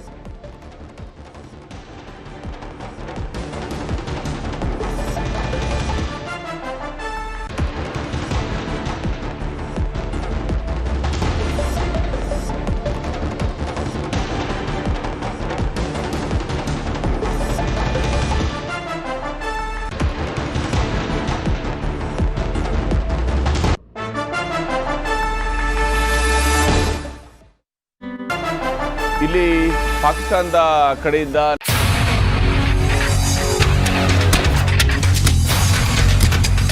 ಇದು news 18 Kannada. Stay ahead with News 18. News from your city in your language. Real-time updates, in-depth analysis, and breaking news. Anytime, anywhere. Only on the News 18 app. Scan and download the News 18 app now. ರಾಜ್ಯದ ಮನೆಗಳಲ್ಲಿ ನಿಮ್ಮ news 18 Kannada. ವಿಶ್ವಾಸಾರ್ಹ ಸುದ್ದಿ, ವಸ್ತುನಿಷ್ಠ ವರದಿಗಾರಿಕೆ, ನಿಖರ ವಿಶ್ಲೇಷಣೆ, ಹಳ್ಳಿ ಪಟ್ಟಣ ನಗರಗಳ ಜನರ ಸಮಸ್ಯೆಗಳಿಗೆ ಗಟ್ಟಿ ಧ್ವನಿ. ಇದೇ ಕಾರಣಕ್ಕೆ ನೀವು ನಮ್ಮನ್ನ ಆರಿಸಿರೋದು ನ್ಯೂಸ್ ಚಾನೆಲ್ಗಳ ಹೊಸ ಲೀಡರ್. ದೇಶದ ನಂಬರ್ 1 ನ್ಯೂಸ್ ನೆಟ್ವರ್ಕ್, ಕನ್ನಡಿಗರ ನಂಬಿಕೆಯ ನ್ಯೂಸ್ ಚಾನೆಲ್ ನ್ಯೂಸ್ 18 ಕನ್ನಡ. ಇಲ್ಲಿ ಪಾಕಿಸ್ತಾನದ ಕಡೆಯಿಂದ ನಡೀತಾ ಇರುವಂತಹ ದಾಳಿಯ ಸಂದರ್ಭದಲ್ಲಿ ಪೋಖ್ರಾನ್ ಬಳಿಯಲ್ಲಿ ಬಾಂಬ್ ಮಾದರಿಯ ವಸ್ತು ಪತ್ತೆಯಾಗಿದೆ. ಭಾರತದ ಪೋಖ್ರಾನ್ ಬಳಿಯಲ್ಲಿ ಬಾಂಬ್ ಮಾದರಿಯ ವಸ್ತು ಪರಿಶೀಲನೆಯನ್ನ ಮಾಡಲಾಗ್ತಾ ಇದೆ. ಬಾಂಬ್ ಮಾದರಿಯ ವಸ್ತು ಒಂದು ಸಿಕ್ಕಿದೆ. ಸೇನಾ ಸಿಬ್ಬಂದಿ ಮತ್ತು ಪೊಲೀಸರು ಈಗ ತಪಾಸಣೆಯನ್ನು ಮಾಡ್ತಾ ಇದ್ದಾರೆ. ಬಾಂಬ್ ಮಾದರಿಯ ವಸ್ತುವಿನ ಬಗ್ಗೆ ಜನರಲ್ಲಿಯೂ ಕೂಡ ಆತಂಕ ಇದ್ದೇ ಇದೆ. ಯಾವ ಸ್ವರೂಪದಲ್ಲಿ ಈಗ ಪಾಕಿಸ್ತಾನ ತನ್ನ ಕಡೆಯಿಂದ ಬಾಂಬ್ಗಳನ್ನು ಕೂಡ ಕಳಿಸ್ತಾ ಇದೆ ಅನ್ನೋದ್ರ ಬಗ್ಗೆ ಸೇನಾ ಸಿಬ್ಬಂದಿ ಮತ್ತು ಪೊಲೀಸರು ತಪಾಸಣೆಯನ್ನು ಮಾಡ್ತಾ ಇದ್ದಾರೆ. ಇದು ಸಜೀವ ಬಾಂಬ್ ಇದೆಯಾ ಅನ್ನೋದ್ರ ಬಗ್ಗೆ ಕೂಡ ಪರಿಶೀಲನೆ ನಡೆಸಲಾಗ್ತಾ ಇದೆ. ಪೋಖ್ರಾನ್ ಬಳಿಯಲ್ಲಿ ಬಾಂಬ್ ಮಾದರಿ ಪತ್ತೆ ಆಗಿರುವಂಥದ್ದು. ಹೀಗೆ ಪಾಕಿಸ್ತಾನ ನಡೆಸ್ತಾ ಇರುವಂತಹ ಒಂದೊಂದು ದಾಳಿಯ ಸಂದರ್ಭದಲ್ಲೂ ಕೂಡ ಒಂದೊಂದು ಮಾದರಿಯ ಸ್ಫೋಟಕಗಳನ್ನು ಅದು ಕಳಿಸ್ತಾ ಇದೆ. ಅದರ ಡ್ರೋನ್ಗಳಲ್ಲಿ ಕಳಿಸ್ತಾ ಇರುವಂಥದ್ದು ಬಹಳ ಸಣ್ಣ ಪ್ರಮಾಣದ ಸ್ಫೋಟಕಗಳನ್ನು ಕಳಿಸ್ತಾ ಇದೆ. ಅದರ ಮೂಲಕವಾಗಿ ದಾಳಿಯನ್ನು ಮಾಡ್ತಾ ಇದೆ. ಬಹುತೇಕ ಪಾಕಿಸ್ತಾನ ತನ್ನ ಸ್ಫೋಟಕಗಳನ್ನು ಕಳಿಸೋದ್ರ ಮೂಲಕವೂ ಕೂಡ ಸಣ್ಣ ಸ್ಫೋಟಕಗಳನ್ನು ಕಳಿಸೋದ್ರ ಮೂಲಕವೂ ಕೂಡ ಇಲ್ಲಿ ಪಾಕಿಸ್ತಾನದ ಕಡೆಯಿಂದ ನಡೀತಾ ಇರುವಂತಹ ದಾಳಿಯ ಸಂದರ್ಭದಲ್ಲಿ ಪೋಖ್ರಾನ್ ಬಳಿಯಲ್ಲಿ ಬಾಂಬ್ ಮಾದರಿಯ ವಸ್ತು ಪತ್ತೆಯಾಗಿದೆ. ಭಾರತದ ಪೋಖ್ರಾನ್ ಬಳಿಯಲ್ಲಿ ಬಾಂಬ್ ಮಾದರಿಯ ವಸ್ತು ಪರಿಶೀಲನೆಯನ್ನ ಮಾಡಲಾಗ್ತಾ ಇದೆ. ಬಾಂಬ್ ಮಾದರಿಯ ವಸ್ತು ಒಂದು ಸಿಕ್ಕಿದೆ. ಸೇನಾ ಸಿಬ್ಬಂದಿ ಮತ್ತು ಪೊಲೀಸರು ಈಗ ತಪಾಸಣೆಯನ್ನು ಮಾಡ್ತಾ ಇದ್ದಾರೆ. ಬಾಂಬ್ ಮಾದರಿಯ ವಸ್ತುವಿನ ಬಗ್ಗೆ ಜನರಲ್ಲಿಯೂ ಕೂಡ ಆತಂಕ ಇದ್ದೇ ಇದೆ. ಯಾವ ಸ್ವರೂಪದಲ್ಲಿ ಈಗ ಪಾಕಿಸ್ತಾನ ತನ್ನ ಕಡೆಯಿಂದ ಬಾಂಬ್ಗಳನ್ನು ಕೂಡ ಕಳಿಸ್ತಾ ಇದೆ ಅನ್ನೋದ್ರ ಬಗ್ಗೆ ಸೇನಾ ಸಿಬ್ಬಂದಿ ಮತ್ತು ಪೊಲೀಸರು ತಪಾಸಣೆಯನ್ನು ಮಾಡ್ತಾ ಇದ್ದಾರೆ. ಇದು ಸಜೀವ ಬಾಂಬ್ ಇದೆಯಾ ಅನ್ನೋದ್ರ ಬಗ್ಗೆ ಕೂಡ ಪರಿಶೀಲನೆ ನಡೆಸಲಾಗ್ತಾ ಇದೆ. ಪೋಖ್ರಾನ್ ಬಳಿಯಲ್ಲಿ ಬಾಂಬ್ ಮಾದರಿ ಪತ್ತೆ ಆಗಿರುವಂಥದ್ದು. ಹೀಗೆ ಪಾಕಿಸ್ತಾನ ನಡೆಸ್ತಾ ಇರುವಂತಹ ಒಂದೊಂದು ದಾಳಿಯ ಸಂದರ್ಭದಲ್ಲೂ ಕೂಡ ಒಂದೊಂದು ಮಾದರಿಯ ಸ್ಫೋಟಕಗಳನ್ನು ಅದು ಕಳಿಸ್ತಾ ಇದೆ.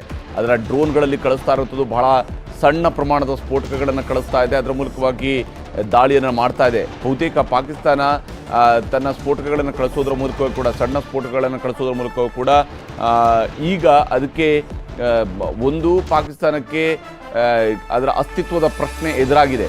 ಪಾಕಿಸ್ತಾನ ತನ್ನ ಅಸ್ತಿತ್ವವನ್ನು ತೋರಿಸ್ಕೊಳ್ಳುವಂತಹ ಒಂದು ಯುದ್ಧವನ್ನು ಘೋಷಣೆ ಮಾಡಿದಂಗೆ ಕಾಣ್ತಾ ಇದೆ. ಆದರೆ ಅಧಿಕೃತವಾಗಿ ಅದು ಯುದ್ಧ ಘೋಷಣೆ ಮಾಡುವಂತಹ ಶಕ್ತಿಯನ್ನು ಪಾಕಿಸ್ತಾನ ಕೂಡ ಹೊಂದಿಲ್ಲ. ಈ ಕಾರಣಕ್ಕಾಗಿಯೇ ಇದು ನಾವು ನೋಡ್ತಾ ಇರುವಂಥದ್ದು. ಈಗ ದೃಶ್ಯದಲ್ಲಿ ನಾನು ನಿಮಗೆ ತೋರಿಸ್ತಾ ಇದ್ದೀನಿ ಲಾಹೋರ್ ಹಾಗೆಯೇ ರಾವಲ್ಪಿಂಡಿ ಮತ್ತು ಪಾಕಿಸ್ತಾನದ ಮತ್ತೊಂದು ಲಾಂಚ್ ಪ್ಯಾಡನ್ನು ಧ್ವಂಸ ಮಾಡಿರ್ತಕ್ಕಂತಹ ರೀತಿ. ಇದು ಭಾರತ ನಡೆಸ್ತಾ ಇರುವಂತಹ ಒಂದೊಂದು ದಾಳಿಯ ಸಂದರ್ಭದಲ್ಲಿ ಕೂಡ ಲಾಹೋರ್ನಲ್ಲಿ ಒಂದು ಕಡೆಯಲ್ಲಿ ದಾಳಿಯನ್ನು ನಡೆಸ್ತಾ ಇದ್ದರೆ ಮತ್ತೊಂದು ಕಡೆಯಲ್ಲಿ ಅಲ್ಲಿ ಲಾಹೋರ್ನಲ್ಲಿ ಬಿದ್ದಿರುವಂತಹ ಭಾರತದ ಕ್ಷಿಪಣಿಗಳ ಅವಶೇಷಗಳನ್ನು ಕೂಡ ನಾವು ನಿಮಗೆ ತೋರಿಸ್ತಾ ಇದ್ವಿ. ಪಾಕಿಸ್ತಾನ ನಿಜಕ್ಕೂ ಕೂಡ ಅಲುಗಾಡಿ ಹೋಗುವಂಥ ರೀತಿಯಲ್ಲಿ ಪಾಕಿಸ್ತಾನ ಪೀಸ್ ಆಗುವಂತಹ ರೀತಿಯಾದಂತಹ ದೃಶ್ಯಗಳಿವು.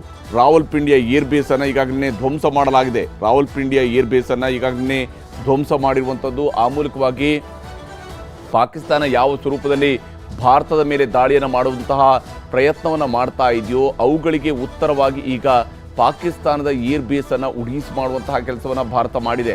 ಒಂದೊಂದು ಏರ್ ಬೇಸನ್ನು ಕೂಡ ಹೊಡೆದುರುಳಿಸ್ತಾ ಹೋದಾಗ ಪಾಕಿಸ್ತಾನ ಎಲ್ಲಿಂದ ಅದು ತನ್ನ ಬಾಂಬ್ಗಳನ್ನು ಕಳಿಸುತ್ತೆ, ಎಲ್ಲಿಂದ ಅದು ತನ್ನ ಡ್ರೋನ್ಗಳನ್ನು ಕಳಿಸುತ್ತೆ, ಎಲ್ಲಿಂದ ಅದು ತನ್ನ ಕ್ಷಿಪಣಿಗಳನ್ನು ಕಳಿಸುತ್ತೆ ಅನ್ನೋದನ್ನು ಹುಡುಕಿ ಹೊಡೆಯುವಂತಹ ಕೆಲಸವನ್ನು ಈಗ ಭಾರತ ಶುರು ಮಾಡಿದೆ. ಬೇಟೆ ಜಾರಿಯಲ್ಲಿದೆ. ಈಗ ಪಾಕಿಸ್ತಾನದ ಬೇಟೆ ಆಡುವಂತಹ ಕೆಲಸವನ್ನು ಭಾರತ ಮಾಡ್ತಾ ಇರುವಂಥದ್ದು. ಪಾಕಿಸ್ತಾನವನ್ನು ಸಂಪೂರ್ಣವಾಗಿ ಬೇಟೆ ಆಡಬೇಕು ಅಂತ ಹೇಳಿದ್ರೆ ಅದರ ಏರ್ ಬೇಸ್ಗಳನ್ನು ಅದರ ಪಾಕಿಸ್ತಾನ ನಡೆಸ್ತಾ ಇರುವಂತಹ ಡ್ರೋನ್ ದಾಳಿ ಮತ್ತು ಕದನ ವಿರಾಮದ ಉಲ್ಲಂಘನೆ ಸಹಜವಾಗಿಯೇ ಅನೇಕ ಅನುಮಾನಗಳನ್ನು ಹುಟ್ಟು ಹಾಕ್ತಾ ಇದೆ. ಪಾಕಿಸ್ತಾನದ ಒಟ್ಟು ಅದು ವಿಶ್ವದಲ್ಲಿ ಒಂದು ದೇಶ ಅಂತೇಳಿ ಗುರುತಿಸ್ಕೊಳ್ಳೋದಕ್ಕೆ ಅದು ಅರ್ಹವಾಗಿರುವಂತಹ ದೇಶ ಹೌದೋ ಅಲ್ಲೋ ಅನ್ನೋಂಥದ್ರ ಬಗ್ಗೆ ಕೂಡ ಅನುಮಾನ ಮೂಡುತ್ತೆ. ಯಾಕಂದರೆ ಪಾಕಿಸ್ತಾನ ಇದೇ ಸ್ವರೂಪದಲ್ಲಿ ಈಗ ಈ ಬಾರಿ ಏನು ಅಮೇರಿಕಾದ ಬಳಿಯಲ್ಲಿ ಹೋಗಿ ಕೈಕಾಲು ಹಿಡ್ಕೊಂಡು ಭಾರತಕ್ಕೆ ಹೇಳಿ ಅಂತ ಹೇಳ್ಕೊಂಡು ಅವರ ಮೂಲಕವಾಗಿ ಏನು ಪ್ರಯತ್ನವನ್ನು ಮಾಡ್ತು. ಭಾರತ ತನ್ನದೇ ಆದಂತಹ ನೀತಿಯನ್ನು ಮುಂದಿಟ್ಟುಕೊಂಡು ಅದರ ಪ್ರಕಾರವಾಗಿ ಈಗ ಕದನ ವಿರಾಮವನ್ನು ಒಪ್ಪಿಕೊಂಡಿತ್ತು. ಆದರೆ ಪಾಕಿಸ್ತಾನ ನಂಬಿಕೆಗೆ ಅರ್ಹ ಅಲ್ಲದ ದೇಶ ಅನ್ನೋದನ್ನು 26 ವರ್ಷಗಳ ನಂತರ ಮತ್ತೊಮ್ಮೆ ಕೂಡ ಸಾಬೀತುಪಡಿಸಿದೆ. ಕಾರ್ಗಿಲ್ನಲ್ಲಿ ನಡೆದಂತಹ ದಾಳಿಯ ಸಂದರ್ಭದಲ್ಲಿ ಅದೇ ರೀತಿಯಾಗಿರಲಿ ಪಾಕಿಸ್ತಾನದ ಅವತ್ತಿನ ಪ್ರಧಾನಮಂತ್ರಿ ಈಗಿನ ಪ್ರಧಾನಮಂತ್ರಿಯ ಅಣ್ಣ ನವಾಜ್ ಶರೀಫ್ ಅವತ್ತು ಪಾಕಿಸ್ತಾನದಿಂದ ಅಮೇರಿಕಕ್ಕೆ ಓಡಿ ಹೋಗಿ ಅಲ್ಲಿ ಅಮೇರಿಕಾದ ಅಧ್ಯಕ್ಷರನ್ನು ಭೇಟಿಯಾಗೋದಕ್ಕೆ ಪ್ರಯತ್ನ ಪಟ್ಟು ಕಡೆಗೆ ಹೇಗೋ ಮಾಡಿ ಭಾರತದ ಜೊತೆ ಕೂಡ ಮಾತುಕತೆಯನ್ನು ನಡೆಸೋಕ್ಕೆ ಹೇಳಿ ಆ ಮೂಲಕವಾಗಿ ಕದನ ವಿರಾಮಕ್ಕೆ ಆಗುವಂತಹ ಒಂದು ನಿರ್ಧಾರ ಮಾಡಲಾಯಿತು. ಅಷ್ಟೊತ್ತಿಗೆ ಕಾರ್ಗಿಲನ್ನು ಕಂಪ್ಲೀಟ್ ಆಗಿ ಭಾರತ ಮತ್ತೆ ವಶಪಡಿಸಿಕೊಂಡಿತ್ತು. ಪ್ರತಿಯೊಬ್ಬ ಅಲ್ಲಿ ನುಗ್ಗಿದ್ದಂತಹ ಉಗ್ರ ಮತ್ತು ಪಾಕಿಸ್ತಾನದ ಸೈನಿಕರನ್ನು ಹೊರಗಟ್ಟಿದ ನಂತರ ಅವತ್ತಿನ ಯುದ್ಧ ನಿಂತಿತ್ತು. ಈಗಲೂ ಕೂಡ ಪಾಕಿಸ್ತಾನ ಅದೇ ಕೆಲಸವನ್ನು ಮಾಡಿದೆ. ಅಮೆರಿಕಕ್ಕೆ ಹೋಗಿ ಕೈಕಾಲು ಹಿಡ್ಕೊಳ್ಳುವಂತಹ ಪ್ರಯತ್ನವನ್ನು, ಅಮೆರಿಕದವರ ಬಳಿಯಲ್ಲಿ ಕೈಕಾಲು ಹಿಡ್ಕೊಳ್ಳುವಂತಹ ಪ್ರಯತ್ನವನ್ನು ಪಾಕಿಸ್ತಾನದವರು ಮಾಡಿದರು.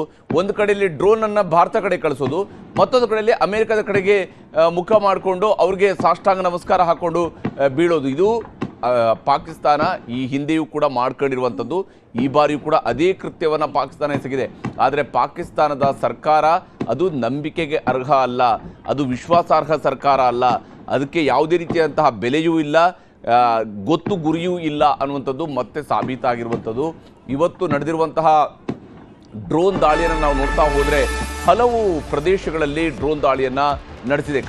ಕದನ ವಿರಾಮವನ್ನು ಉಲ್ಲಂಘಿಸಿ ಪಾಕಿಸ್ತಾನ ಅಟ್ಯಾಕನ್ನು ಮಾಡಿರುವಂಥದ್ದು. ಶತ್ರು ರಾಷ್ಟ್ರಕ್ಕೆ ಭಾರತೀಯ ಸೇನೆಯು ಕೂಡ ಕೌಂಟರ್ ಕೊಡುವಂತಹ ಕೆಲಸವನ್ನು ಬೇರೆ ಬೇರೆ ಭಾಗಗಳಲ್ಲಿ ಮಾಡ್ತಾ ಇದೆ. ಪಾಕಿಸ್ತಾನದ ಡ್ರೋನ್ಗಳನ್ನು ಹೊಡೆದುರುಳಿಸ್ತಾ ಇದೆ ಭಾರತ. ಒಂದೊಂದು ಡ್ರೋನನ್ನು ಕೂಡ ಬಿಡದೆ ಹೊಡೆದುರುಳಿಸುವಂತಹ ಕೆಲಸವನ್ನು ಮಾಡಲಾಗಿದೆ. ರಾಜಸ್ಥಾನದಲ್ಲಿ ಇದುವರೆಗೆ 8 ಡ್ರೋನ್ಗಳು, ಗುಜರಾತ್ನಲ್ಲಿ 12 ಡ್ರೋನ್ಗಳನ್ನು ಹೊಡೆದುರುಳಿಸಲಾಗಿದೆ.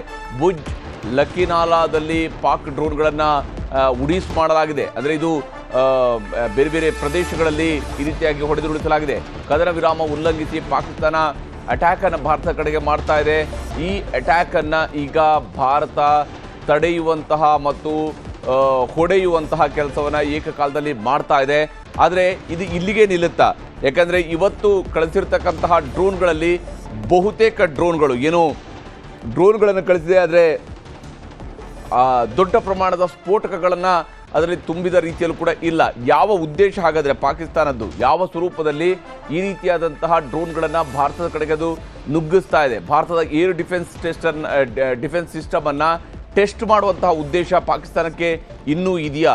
ಅಂದರೆ ಕದನ ವಿರಾಮ ನಾವು ಘೋಷಣೆ ಮಾಡಿದ ನಂತರವೂ ಕೂಡ ಭಾರತ ಕದನ ವಿರಾಮಕ್ಕೆ ಒಪ್ಪಿಕೊಂಡ ನಂತರವೂ ಕೂಡ ತಾವು ಡ್ರೋನ್ಗಳನ್ನು ಕಳಿಸಿದರೆ ಏನಾಗುತ್ತೆ ಅನ್ನೋದನ್ನು ನೋಡಿಕೊಂಡು ಬರೋದಕ್ಕೆ ಬೇಕಾದ ಡ್ರೋನನ್ನು ಕಳಿಸಿದ್ರ ಪಾಕಿಸ್ತಾನ ಅನ್ನುವಂತಹ ಮೂರ್ಖ ದೇಶ ಯಾವ ರೀತಿಯಲ್ಲಿ ಭಾರತದ ಬಗ್ಗೆ ಯೋಚನೆ ಮಾಡ್ತಾ ಇದೆ ಅನ್ನೋದಕ್ಕೆ ಇದೊಂದು ಉದಾಹರಣೆಯಾಗಿ ನಮ್ಮ ಕಣ್ಣೆದುರುಗಡೆ ಈಗ ನಡೀತಾ ಇರುವಂತಹ ಬೆಳವಣಿಗೆಗಳು. ಯಾಕಂದರೆ ಪಾಕಿಸ್ತಾನ ಯಾವುದೇ ಗೊತ್ತು ಗುರಿ ಇಲ್ಲದೆ ಈ ರೀತಿಯಾದಂತಹ ಡ್ರೋನ್ಗಳನ್ನು ಭಾರತದ ಕಡೆಗೆ ತೂರಿರುವಂಥದ್ದನ್ನು ನೋಡ್ತಾ ಹೋದಾಗ ಬೇರೆ ಬೇರೆ ಭಾಗಗಳಲ್ಲಿ, ಅದು ಕಾಶ್ಮೀರದಿಂದ ಹಿಡಿದು ಕಚ್ವರೆಗೆ ಬೇರೆ ಬೇರೆ ಭಾಗಗಳಲ್ಲಿ ಪಾಕಿಸ್ತಾನ ತನ್ನ ಡ್ರೋನ್ಗಳನ್ನು ಹಾರಿಬಿಟ್ಟಿದೆ. ಆ ಡ್ರೋನ್ಗಳನ್ನು ಕೆಡವುವ ಕೆಲಸವನ್ನು ಭಾರತ ಮಾಡ್ತಾ ಇದೆ ನಿಜ. ಆದರೆ ಪಾಕಿಸ್ತಾನ ಕಳಿಸಿದ್ದು ಯಾಕೆ ಅಂತೇಳಿ, ಪಾಕಿಸ್ತಾನದ ಕಡೆಯಿಂದ ಇಷ್ಟು ಡ್ರೋನ್ಗಳು ಭಾರತದ ಕಡೆ ಬರೋದಕ್ಕೆ ಹೇಗೆ ಸಾಧ್ಯ ಆಯಿತು? ಸರಿಸುಮಾರು 20 ಡ್ರೋನ್ಗಳು ಈಗಾಗಲೇ ನೆಲಕ್ಕುರುಳಿರುವಂತಹ 20 ಡ್ರೋನ್ಗಳು ಕೇವಲ 2 ರಾಜ್ಯಗಳಲ್ಲಿರುವಂಥದ್ದು. ಆದರೆ ಈಗಾಗಲೇ ಕಾಶ್ಮೀರ ಮತ್ತು ಪಂಜಾಬ್ನಲ್ಲಿ ಇದಕ್ಕಿಂತ ಜಾಸ್ತಿ ಪ್ರಮಾಣದಲ್ಲಿ ಡ್ರೋನ್ಗಳು ಒಳ ಪ್ರವೇಶ ಮಾಡಿರುವಂಥದ್ದು ಇದೆ. ಅಷ್ಟೇ ಅಲ್ಲದೆ ಲೈನ್ ಆಫ್ ಕಂಟ್ರೋಲ್ನ ಉದ್ದಕ್ಕೂ ಕೂಡ ಫೈರಿಂಗ್ ಮಾಡ್ತಾ ಇದ್ದಾರೆ. ಮೋಟಾರ್ ಗನ್ಗಳನ್ನು ಬಳಕೆ ಮಾಡಿಕೊಂಡು ಅದರ ಮೂಲಕವಾಗಿ ಶೆಲ್ಲಿಂಗ್ ಆಗ್ತಾ ಇದೆ. ಆರ್ಟಿಲರಿ ಗನ್ಗಳನ್ನು ಬಳಕೆ ಮಾಡ್ಕೊಳ್ತಾ ಇದ್ದಾರೆ. ಪಾಕಿಸ್ತಾನ ಹಾಗಾದರೆ ಭಾರತದ ಕಡೆಗೆ ನಡೆಸ್ತಾ ಇರುವಂತಹ ಈ ದಾಳಿಗೆ ಕೊನೆಯೇ ಇಲ್ವಾ? ಯಾವಾಗ ನಿಲ್ಲುತ್ತೆ ಇಂತಹ ದಾಳಿಗಳು ಅನ್ನುವಂಥದ್ದನ್ನು ಭಾರತವೂ ಕೂಡ ಕೇಳ್ತಾ ಇದೆ. ಅಷ್ಟೇ ಅಲ್ಲದೆ ಈ ರೀತಿಯಾಗಿ ದಾಳಿ ಮಾಡ್ತಾ ಇರುವಂತಹ ಪಾಕಿಸ್ತಾನಕ್ಕೆ ಏನು ಪಾಠವನ್ನು ಭಾರತ ಹೇಳೋದಕ್ಕೆ ಹೊರಡುತ್ತೆ, ಏನು ಮಾಡುತ್ತೆ ಇವಾಗ ಅನ್ನುವಂತಹ ಪ್ರಶ್ನೆಯೂ ಕೂಡ ಇದ್ದೇ ಇದೆ. ಕದನ ವಿರಾಮವನ್ನು ಉಲ್ಲಂಘಿಸಿ ಪಾಕಿಸ್ತಾನ ಮತ್ತೆ ಅಟ್ಯಾಕನ್ನು ಮಾಡ್ತಾ ಇದೆ ಭಾರತದ ಕಡೆಗೆ.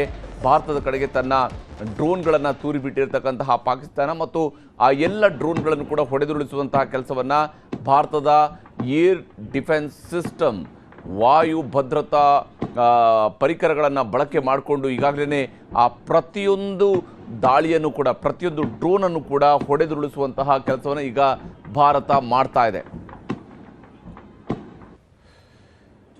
ರಾಘವೇಂದ್ರ ಗುಡಿ ಮತ್ತೆ ನಮ್ಮ ಜೊತೆಗೆ ಸಂಪರ್ಕದಲ್ಲಿದ್ದಾರೆ. ಗುಡಿ, ಈಗಾಗಲೇ ನಡೀತಾ ಇರುವಂತಹ ಬೆಳವಣಿಗೆ ನೋಡ್ತಾ ಹೋದಾಗ ಬೇರೆ ಬೇರೆ ಭಾಗಗಳಲ್ಲಿ ಬಹಳಷ್ಟು ಸಂಖ್ಯೆಯ ಡ್ರೋನ್ಗಳನ್ನು ಹೊಡೆದುರುಳಿಸಲಾಗಿದೆ. ಮೊದಲ ದಿವಸ ಪಾಕಿಸ್ತಾನದ ಕಡೆಯಿಂದ ಬಂದಿರುವಂತಹ ಡ್ರೋನ್ಗಳು ಮತ್ತು ಇವತ್ತು ಬಂದಿರತಕ್ಕಂಥ ಡ್ರೋನ್ಗಳಲ್ಲಿ ಬಹಳಷ್ಟು ಸಿಮಿಲಾರಿಟಿ ಇದ್ದಂಗೆ ಭಾಸವಾಗ್ತಾ ಇದೆ ಇದುವರೆಗಿನ ಇನ್ಫಾರ್ಮೇಷನ್ ಪ್ರಕಾರ. ಯಾಕಂದರೆ ನಿನ್ನೆ ಬಹಳಷ್ಟು ಸ್ಫೋಟಕಗಳನ್ನು ಕೂಡ ಅದು ತುಂಬಿ ಕಳಿಸಿತ್ತು, ಸ್ಫೋಟವೂ ಕೂಡ ಸಂಭವಿಸಿತ್ತು ಭಾರತ ಒಳಗಡೆ, ದೊಡ್ಡ ಪ್ರಮಾಣದಲ್ಲಿ ನಡೆಸಿತ್ತು. ಆದರೆ ಇದು ಮೊದಲ ದಿವಸಕ್ಕೆ ಹೋಲಿಕೆ ಮಾಡಿದಾಗ ಸ್ವಲ್ಪ ಸಂಖ್ಯೆಯಲ್ಲಿ ಸ್ವಲ್ಪ ಕಡಿಮೆ ಇದೆ. ಆದರೆ ದಾಳಿ ಅಂತೂ ಪಾಕಿಸ್ತಾನದ ಕಡೆಯಿಂದ ಆಗ್ತಾ ಇರೋದು ಗೋಚರಿಸ್ತಿದೆ. ಈಗಿರುವ ಮಾಹಿತಿಯ ಪ್ರಕಾರ ಬಹುತೇಕ ಎಲ್ಲ ಕಡೆಯಲ್ಲೂ ಕೂಡ ಈ ಡ್ರೋನ್ಗಳನ್ನು ನ್ಯೂಟ್ರಲೈಸ್ ಮಾಡುವಂಥದ್ದು, ಇಂಟರ್ಸೆಪ್ಟ್ ಮಾಡುವಂಥದ್ದು, ಹೊಡೆದುರುಳಿಸುವಂಥದ್ದು ಇವೆಲ್ಲೂ ಕೂಡ ನಡೆದಿದೆ ಅನ್ನುವಂಥದ್ರ ಬಗ್ಗೆ ಈಗ ಅಪ್ಡೇಟ್ಸ್ ಕೂಡ ಸಿಗ್ತಾ ಇದೆ. ಯಾವ ರೀತಿಯಾಗಿ ಪಾಕಿಸ್ತಾನ ಹಾಗಾದರೆ ಭಾರತವನ್ನು ಟೆಸ್ಟ್ ಮಾಡ್ತಾ ಇದೆ ಅಂತೇಳಿ?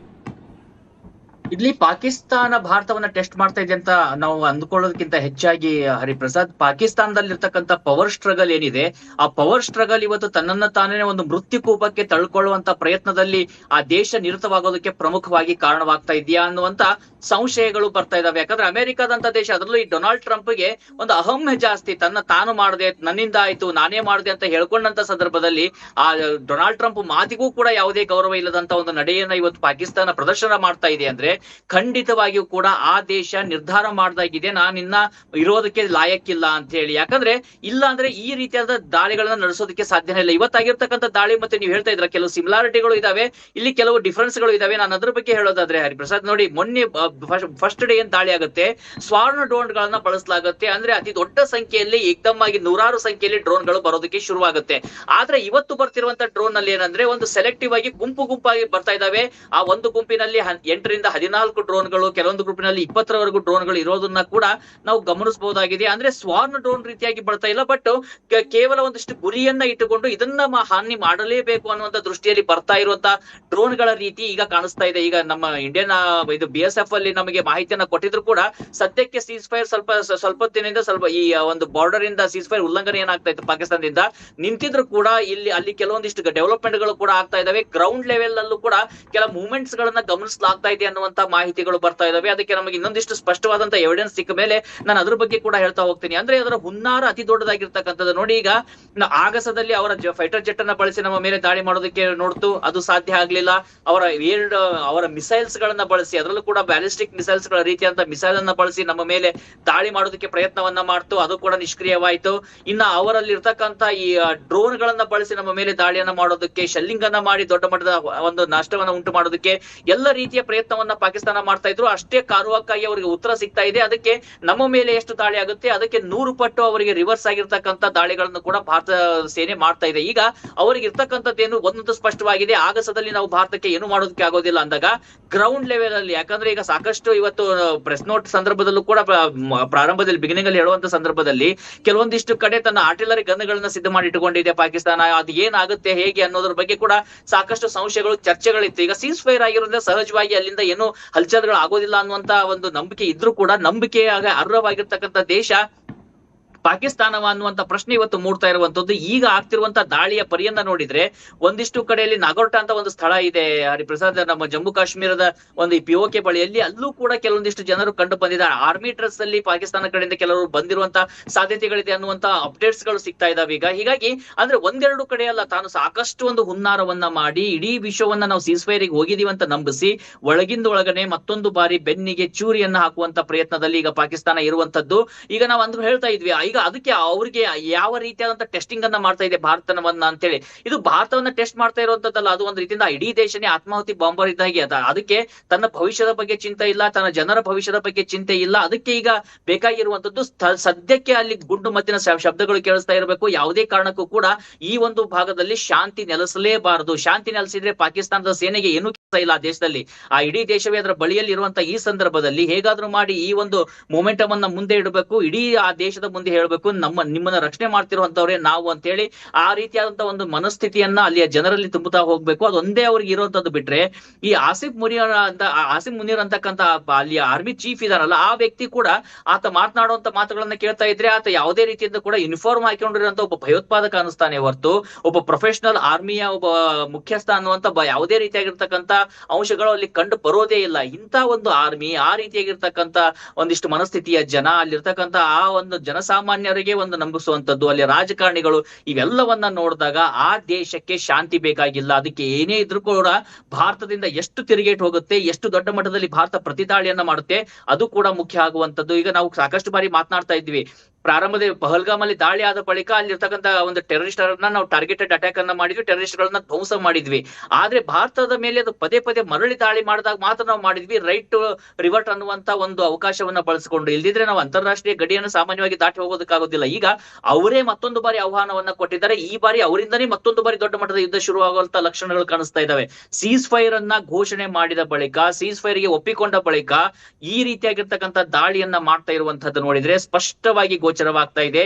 ಅದರ ಉದ್ದೇಶ ಇರುವಂತದ್ದೇ ಬೇರೆ. ಇಲ್ಲಿ ಜನಸಾಮಾನ್ಯರ ರಕ್ತವನ್ನ ಹರಿಸಬೇಕು, ಇಲ್ಲಿ ಭಯವನ್ನ ಹುಟ್ಟಿಸಬೇಕು. ಈಗ ಅಮರನಾಥ್ ಯಾತ್ರೆ ಶುರುವಾಗೋದಿದೆ ಇನ್ನು ಕೆಲವು ಸಮಯದಲ್ಲಿ. ಇಂಥ ಸಂದರ್ಭದಲ್ಲಿ ಅಮರನಾಥ್ ಯಾತ್ರೆಯನ್ನ ಮಾಡೋದಕ್ಕೆ ಸಾಧ್ಯ ಆಗುತ್ತಾ? ನೋಡಿ, ಆ ಒಂದು ಇಡೀ ಸಾವಿರಾರು ಸಂಖ್ಯೆಯಲ್ಲಿ ಜನರು ಎಷ್ಟು ಕನಸನ್ನ ಕಂಡಿರ್ತಾರೆ, ತಪಸ್ಸನ್ನ ಮಾಡ್ತಿರ್ತಾರೆ, ನನಗೆ ಅಮರನಾಥನ ದರ್ಶನ ಆಗ್ಬೇಕು ಅಂತೇಳಿ. ಅದು ಶುರುವಾಗುವಂತ ಸಂದರ್ಭ ಇದೆ ಇನ್ನು ಕೆಲವು ತಿಂಗಳಲ್ಲಿ. ಅದಕ್ಕೂ ಕೂಡ ಈಗ ಅಡೆತಡೆಯನ್ನ ಉಂಟು ಮಾಡುವಂತ ಪ್ರಯತ್ನಗಳು. ಇನ್ನೊಂದು ಕಡೆ ವೈಷ್ಣೋ ದೇವಿಯನ್ನ ಟಾರ್ಗೆಟ್ ಮಾಡುವಂತದ್ದು, ಶಂಕರಾಚಾರ್ಯರನ್ನ ಅಲ್ಲಿ ಮಠವನ್ನ ಟಾರ್ಗೆಟ್ ಮಾಡುವಂತದ್ದು, ಅಲ್ಲಿಯ ಏರ್ಪೋರ್ಟ್ ಅನ್ನ ಟಾರ್ಗೆಟ್ ಮಾಡುವಂತದ್ದು. ಇವತ್ತು ಲಾಲ್ ಚೌಕ್ ಬಳಿಯಲ್ಲೂ ಕೂಡ ಅವರ ಡ್ರೋನ್ಗಳು ಕಂಡಿದ್ದಾವೆ, ಅಂದ್ರೆ ಡೀಪ್ ಪೆನೆಟ್ರೇಟ್ ಆಗಿದ್ದಾವೆ ಅಂತ. ಇವತ್ತು ಶ್ರೀನಗರದ ಒಳ ವಲಯದ ಕೂಡ ಡ್ರೋನ್ಗಳು ಕಾಣಿಸ್ಕೊಳ್ತಾ ಇದಾವೆ. ನಿಷ್ಕ್ರಿಯವಾಗಿ ಎಲ್ಲ ಡ್ರೋನ್ಗಳನ್ನ ಮಾಡ್ತಾ ಇದ್ರು ಕೂಡ ಜನಮಾನಸದಲ್ಲಿ ಒಂದು ಭಯವನ್ನ ಹುಟ್ಟಿಸುತ್ತೆ. ಅದು ಫ್ರೀ ಆಗಿ ಇರೋದಕ್ಕೆ ಸಾಧ್ಯ ಆಗೋದಿಲ್ಲ. ಯಾಕಂದ್ರೆ ಈ ವಾರ್ ಸೈಕಿಕ್ ಅನ್ನುವಂಥದ್ದನ್ನ ಸಾಕಷ್ಟು ನೋಡ್ಬಿಟ್ಟಿದ್ದಾರೆ. ಎಸ್ಪೆಷಲಿ ನಾವೀಗ ಗುಜರಾತ್ ಇರ್ಬೋದು ಅಥವಾ ರಾಜಸ್ಥಾನ ಇರ್ಬೇಕು, ಅಲ್ಲಿಯ ಜನರಿಗೆ ಒಂಚೂರು ಇದು ಸಾಕಷ್ಟು ಸಮಯದಲ್ಲಿ ಒಂದು 2-3 ದಶಕದಿಂದ ನೋಡಿರ್ಲಿಲ್ಲ. ಒಂದು ಭಯ ಕಾಡ್ತಾ ಇರ್ಬೋದು, ಅಥವಾ ಈಗ ನೋಡ್ತಾ ಇರುವಂತದ್ದು. ಆದ್ರೆ ಇಲ್ಲಿಯ ಇದೇನಿದೆ ಪರಿಸ್ಥಿತಿ ಕಾಶ್ಮೀರದಲ್ಲಿ ತಮ್ಮ ಹತ್ರದಿಂದ ಮಾಹಿತಿಯನ್ನು ಪಡ್ಕೊಳ್ತೀನಿ. ಭಾರತದ ಸೇನಾ ನೆಲೆ ಮೇಲೆ ಉಗ್ರರು ದಾಳಿಯನ್ನ ನಡೆಸಿದ್ದಾರೆ. ನಗ್ರೋಟಾದಲ್ಲಿ ಈಗ ದಾಳಿಯನ್ನು ನಡೆಸಿದ್ದಾರೆ. ಉಗ್ರರ ದಾಳಿಯಿಂದ ಹಲವು ಸೈನಿಕರಿಗೂ ಕೂಡ ಗಾಯಗಳಾಗಿವೆ ಅನ್ನೋದ್ರ ಬಗ್ಗೆ ಮಾಹಿತಿ ಲಭ್ಯವಾಗ್ತಾ ಇದೆ. ಜಮ್ಮುವಿನ ನಗ್ರೋಟಾದಲ್ಲಿ ಈಗ ನಡೆಸಿರುವಂತಹ ಉಗ್ರರ ದಾಳಿಯಿಂದ ಈಗ ಭಾರತದ ಸೇನಾ ನೆಲೆಗಳ ಮೇಲೆ ಉಗ್ರರು ನಡೆಸ್ತಾ ಇರುವಂತಹ ದಾಳಿ ಮತ್ತು ಈ ದಾಳಿಯಿಂದ ಈಗ ಹಲವು ಸೈನಿಕರಿಗೂ ಕೂಡ ಗಾಯಗಳಾಗಿದ್ದಾವೆ ಅನ್ನುವಂಥದ್ದು. ಅಂದರೆ ಬಹುತೇಕ ಉಗ್ರರ ನೆಲೆಗಳನ್ನು ಉಡೀಸ್ ಮಾಡಿದ ನಂತರ ಉಗ್ರರು ನಿಜಕ್ಕೂ ಕೂಡ ಅಲುಗಾಡಿ ಹೋಗಿರ್ತಾರೆ ಮತ್ತು ಅವರು ತಾವೇ ಭಾರತದ ಮೇಲೆ ಈ ರೀತಿಯಾದಂತಹ ದಾಳಿಗಳನ್ನು ನಡೆಸೋದ್ರ ಕಡೆಗೆ ಮುಂದಾಗ್ತಾ ಇರೋದು ಕೂಡ ಗೋಚರಿಸ್ತಾ ಇದೆ. ಉಗ್ರರ ದಾಳಿಯಿಂದ ಹಲವು ಸೈನಿಕರಿಗೂ ಕೂಡ ಗಾಯಗಳಾಗಿದ್ದಾವೆ. ಭಾರತ ಅತ್ಯಂತ ಕ್ಲಿಯರ್ ಆಗಿ ಪಾಕಿಸ್ತಾನಕ್ಕೆ ಒಂದು ಎಚ್ಚರಿಕೆಯನ್ನು ಕೊಟ್ಟಿದೆ. ಇನ್ನು ಮುಂದೆ ನಡೆಯುವಂತಹ ಯಾವುದೇ ಉಗ್ರ ದಾಳಿಯೂ ಕೂಡ ವಾರ್ಗೆ ಕೊಡುವಂತಹ, ಸಮರಕ್ಕೆ ಕೊಡುವಂತಹ, ಯುದ್ಧಕ್ಕೆ ಕೊಡುವಂತಹ ಆಹ್ವಾನ ಅಂತೇಳಿನೇ ಅದನ್ನು ಪರಿಗಣಿಸಲಾಗುತ್ತೆ.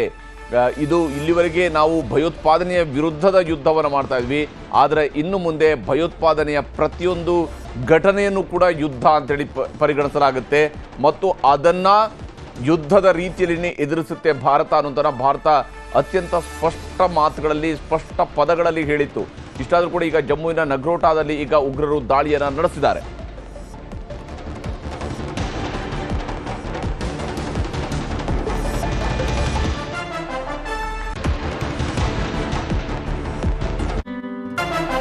ಇಲ್ಲಿ ಪಾಕಿಸ್ತಾನದ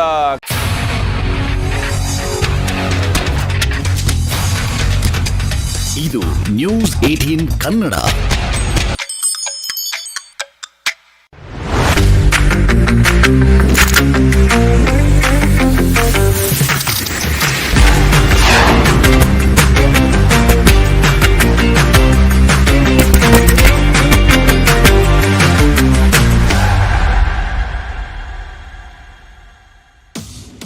Stay ahead with News 18.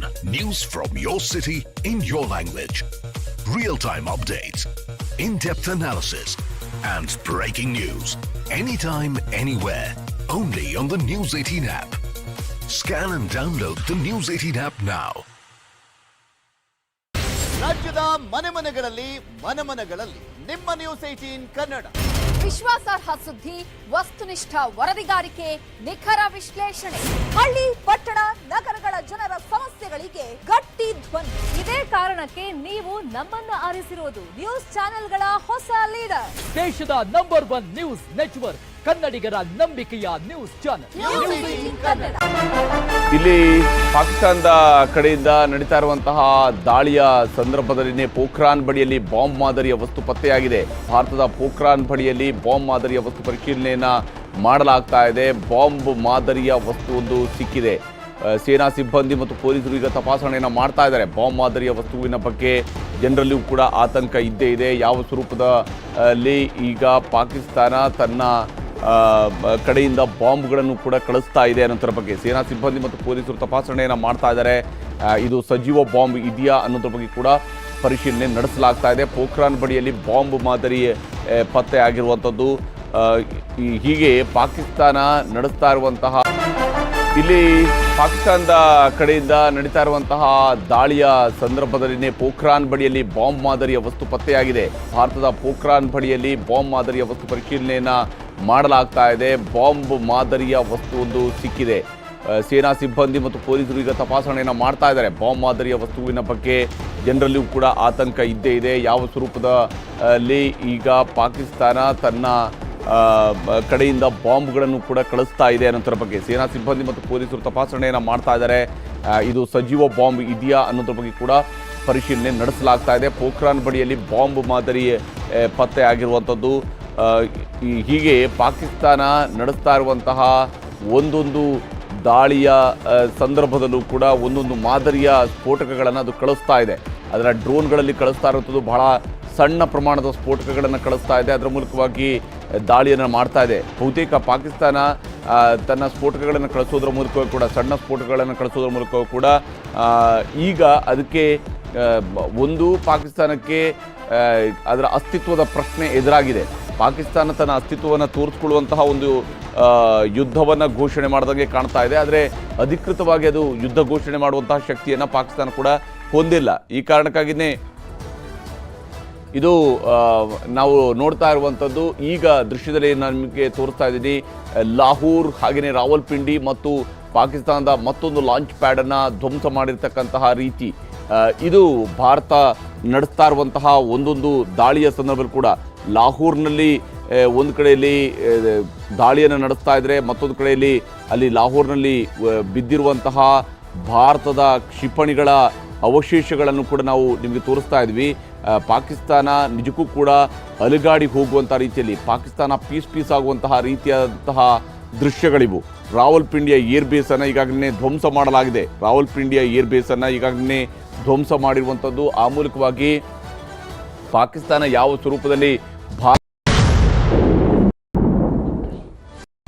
ಪಾಕಿಸ್ತಾನಕ್ಕೆ ಈ ದಮ್ ಎಲ್ಲಿಂದ ಬಂತು ಅನ್ನೋಂಥದ್ದು ಈಗ ಗೊತ್ತಾಗ್ತಾ ಇರೋಂಥದ್ದು ಪಾಕಿಸ್ತಾನದ ವಿದೇಶಾಂಗ ಸಚಿವ ನೀಡಿರ್ತಕ್ಕಂತಹ ಒಂದು ಮಾಹಿತಿಯ ಮೂಲಕವಾಗಿ. ಯಾಕಂದರೆ ಕದನ ವಿರಾಮದ ಉಲ್ಲಂಘನೆಯನ್ನು ಪದೇ ಪದೇ ಪಾಕಿಸ್ತಾನ ಮಾಡ್ತಾ ಇರುವಂಥದ್ದಕ್ಕೆ ಕಾರಣದಲ್ಲಿ ಯಾವುದು ಅನ್ನುವಂಥದ್ದು ಈಗ ಗೋಚರಿಸ್ತಾ ಇದೆ.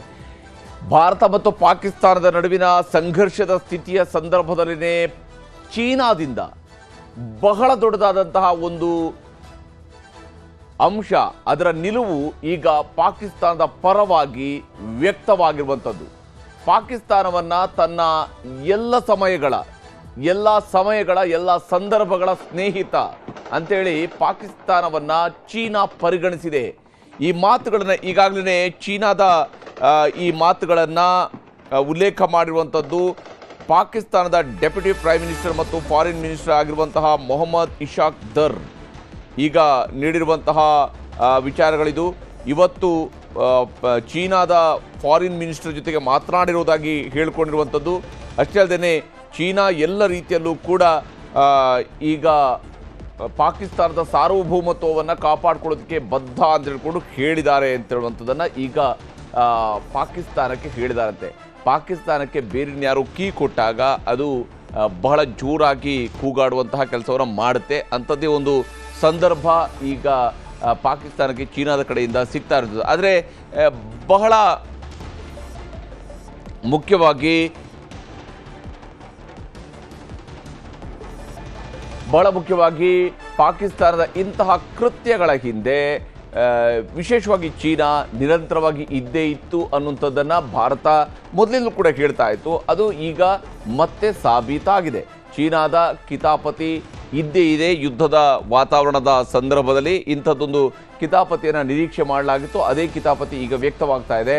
ಚೀನಾ ಕೂಡ ಈ ಹಂತದಲ್ಲಿ ಪಾಕಿಸ್ತಾನದ ಸಾರ್ವಭೌಮತ್ವ, ಅದರ ಸ್ವಾತಂತ್ರ್ಯ ಮತ್ತು ಅದರ ಭೂಪ್ರದೇಶದ ವಿಚಾರಗಳಲ್ಲೂ ಕೂಡ ತನ್ನ ಬೆಂಬಲ ಇರುತ್ತೆ ಅನ್ನುವಂತಹ ಮಾತುಗಳನ್ನು ಚೀನಾ ಪಾಕಿಸ್ತಾನಕ್ಕೆ ಅಶ್ಯೂರೆನ್ಸ್ ಮಾಡಿರುವಂಥದ್ದು.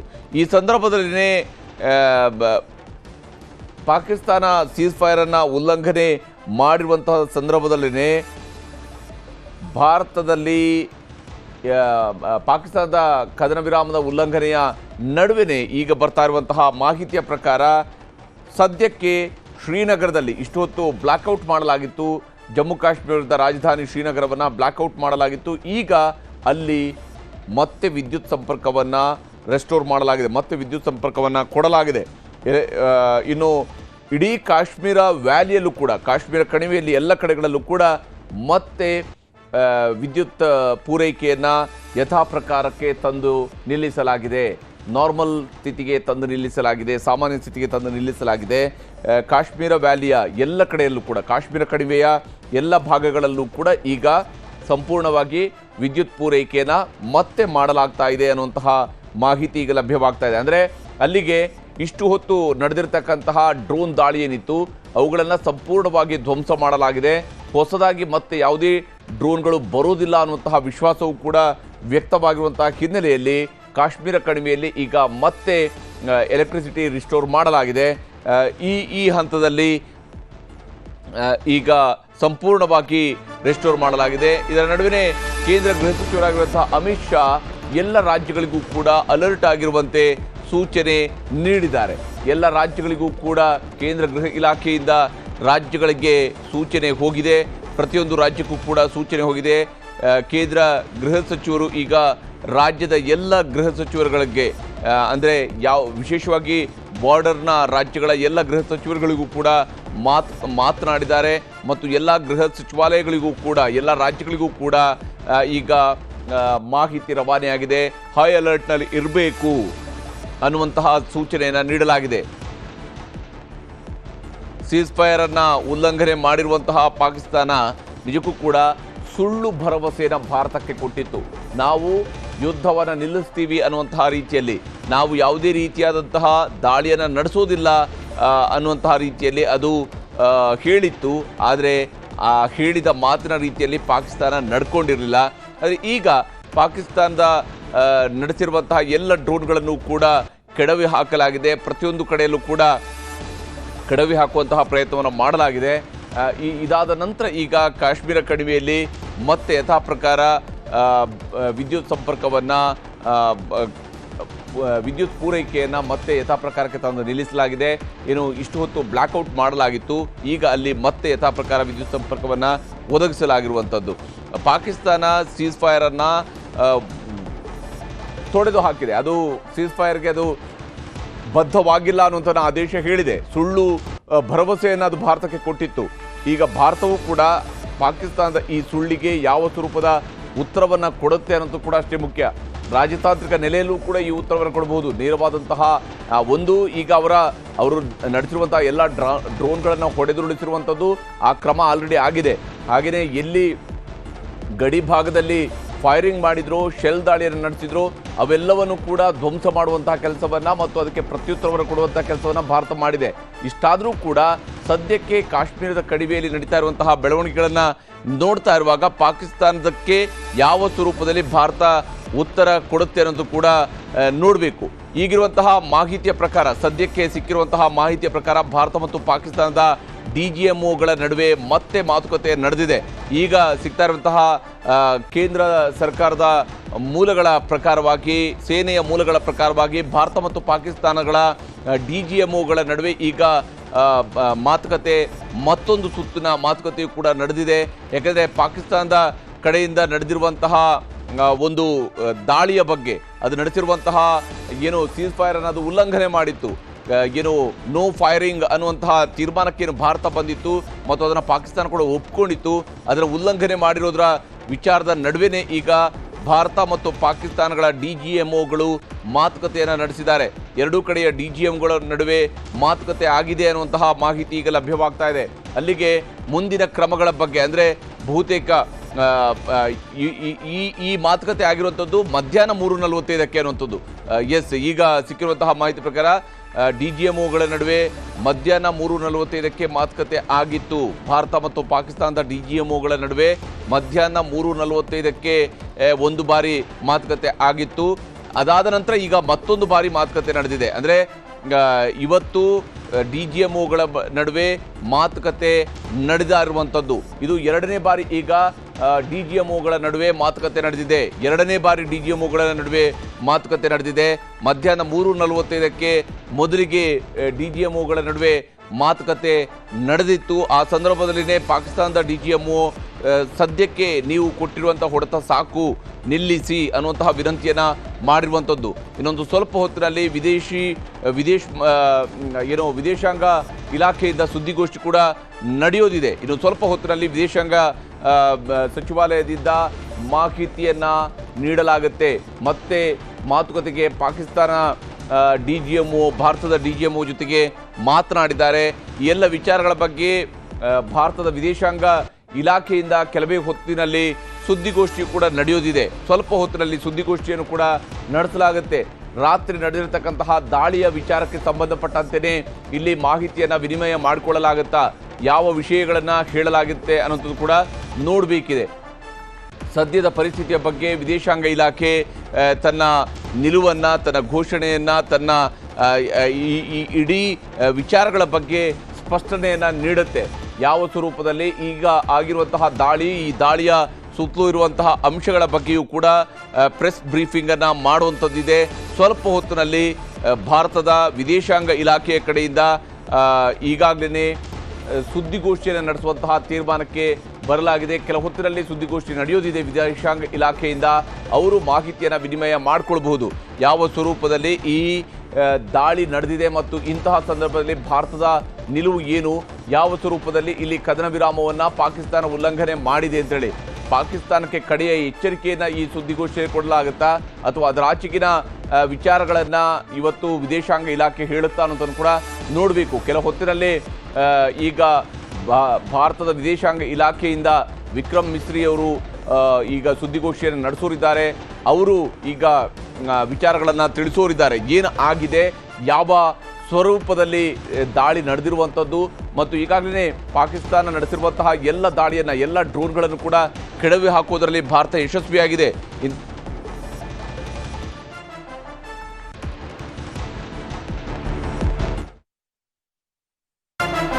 ಇಲ್ಲಿ ಪಾಕಿಸ್ತಾನದ ಕಡೆಯಿಂದ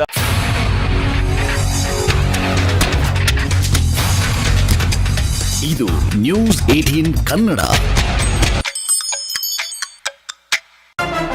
ಇಲ್ಲಿ ಪಾಕಿಸ್ತಾನದ ಕಡೆಯಿಂದ ನಡೀತಾ ಇರುವಂತಹ ದಾಳಿಯ ಸಂದರ್ಭದಲ್ಲಿನೇ ಪೋಖ್ರಾನ್ ಬಳಿಯಲ್ಲಿ ಬಾಂಬ್ ಮಾದರಿಯ ವಸ್ತು ಪತ್ತೆಯಾಗಿದೆ.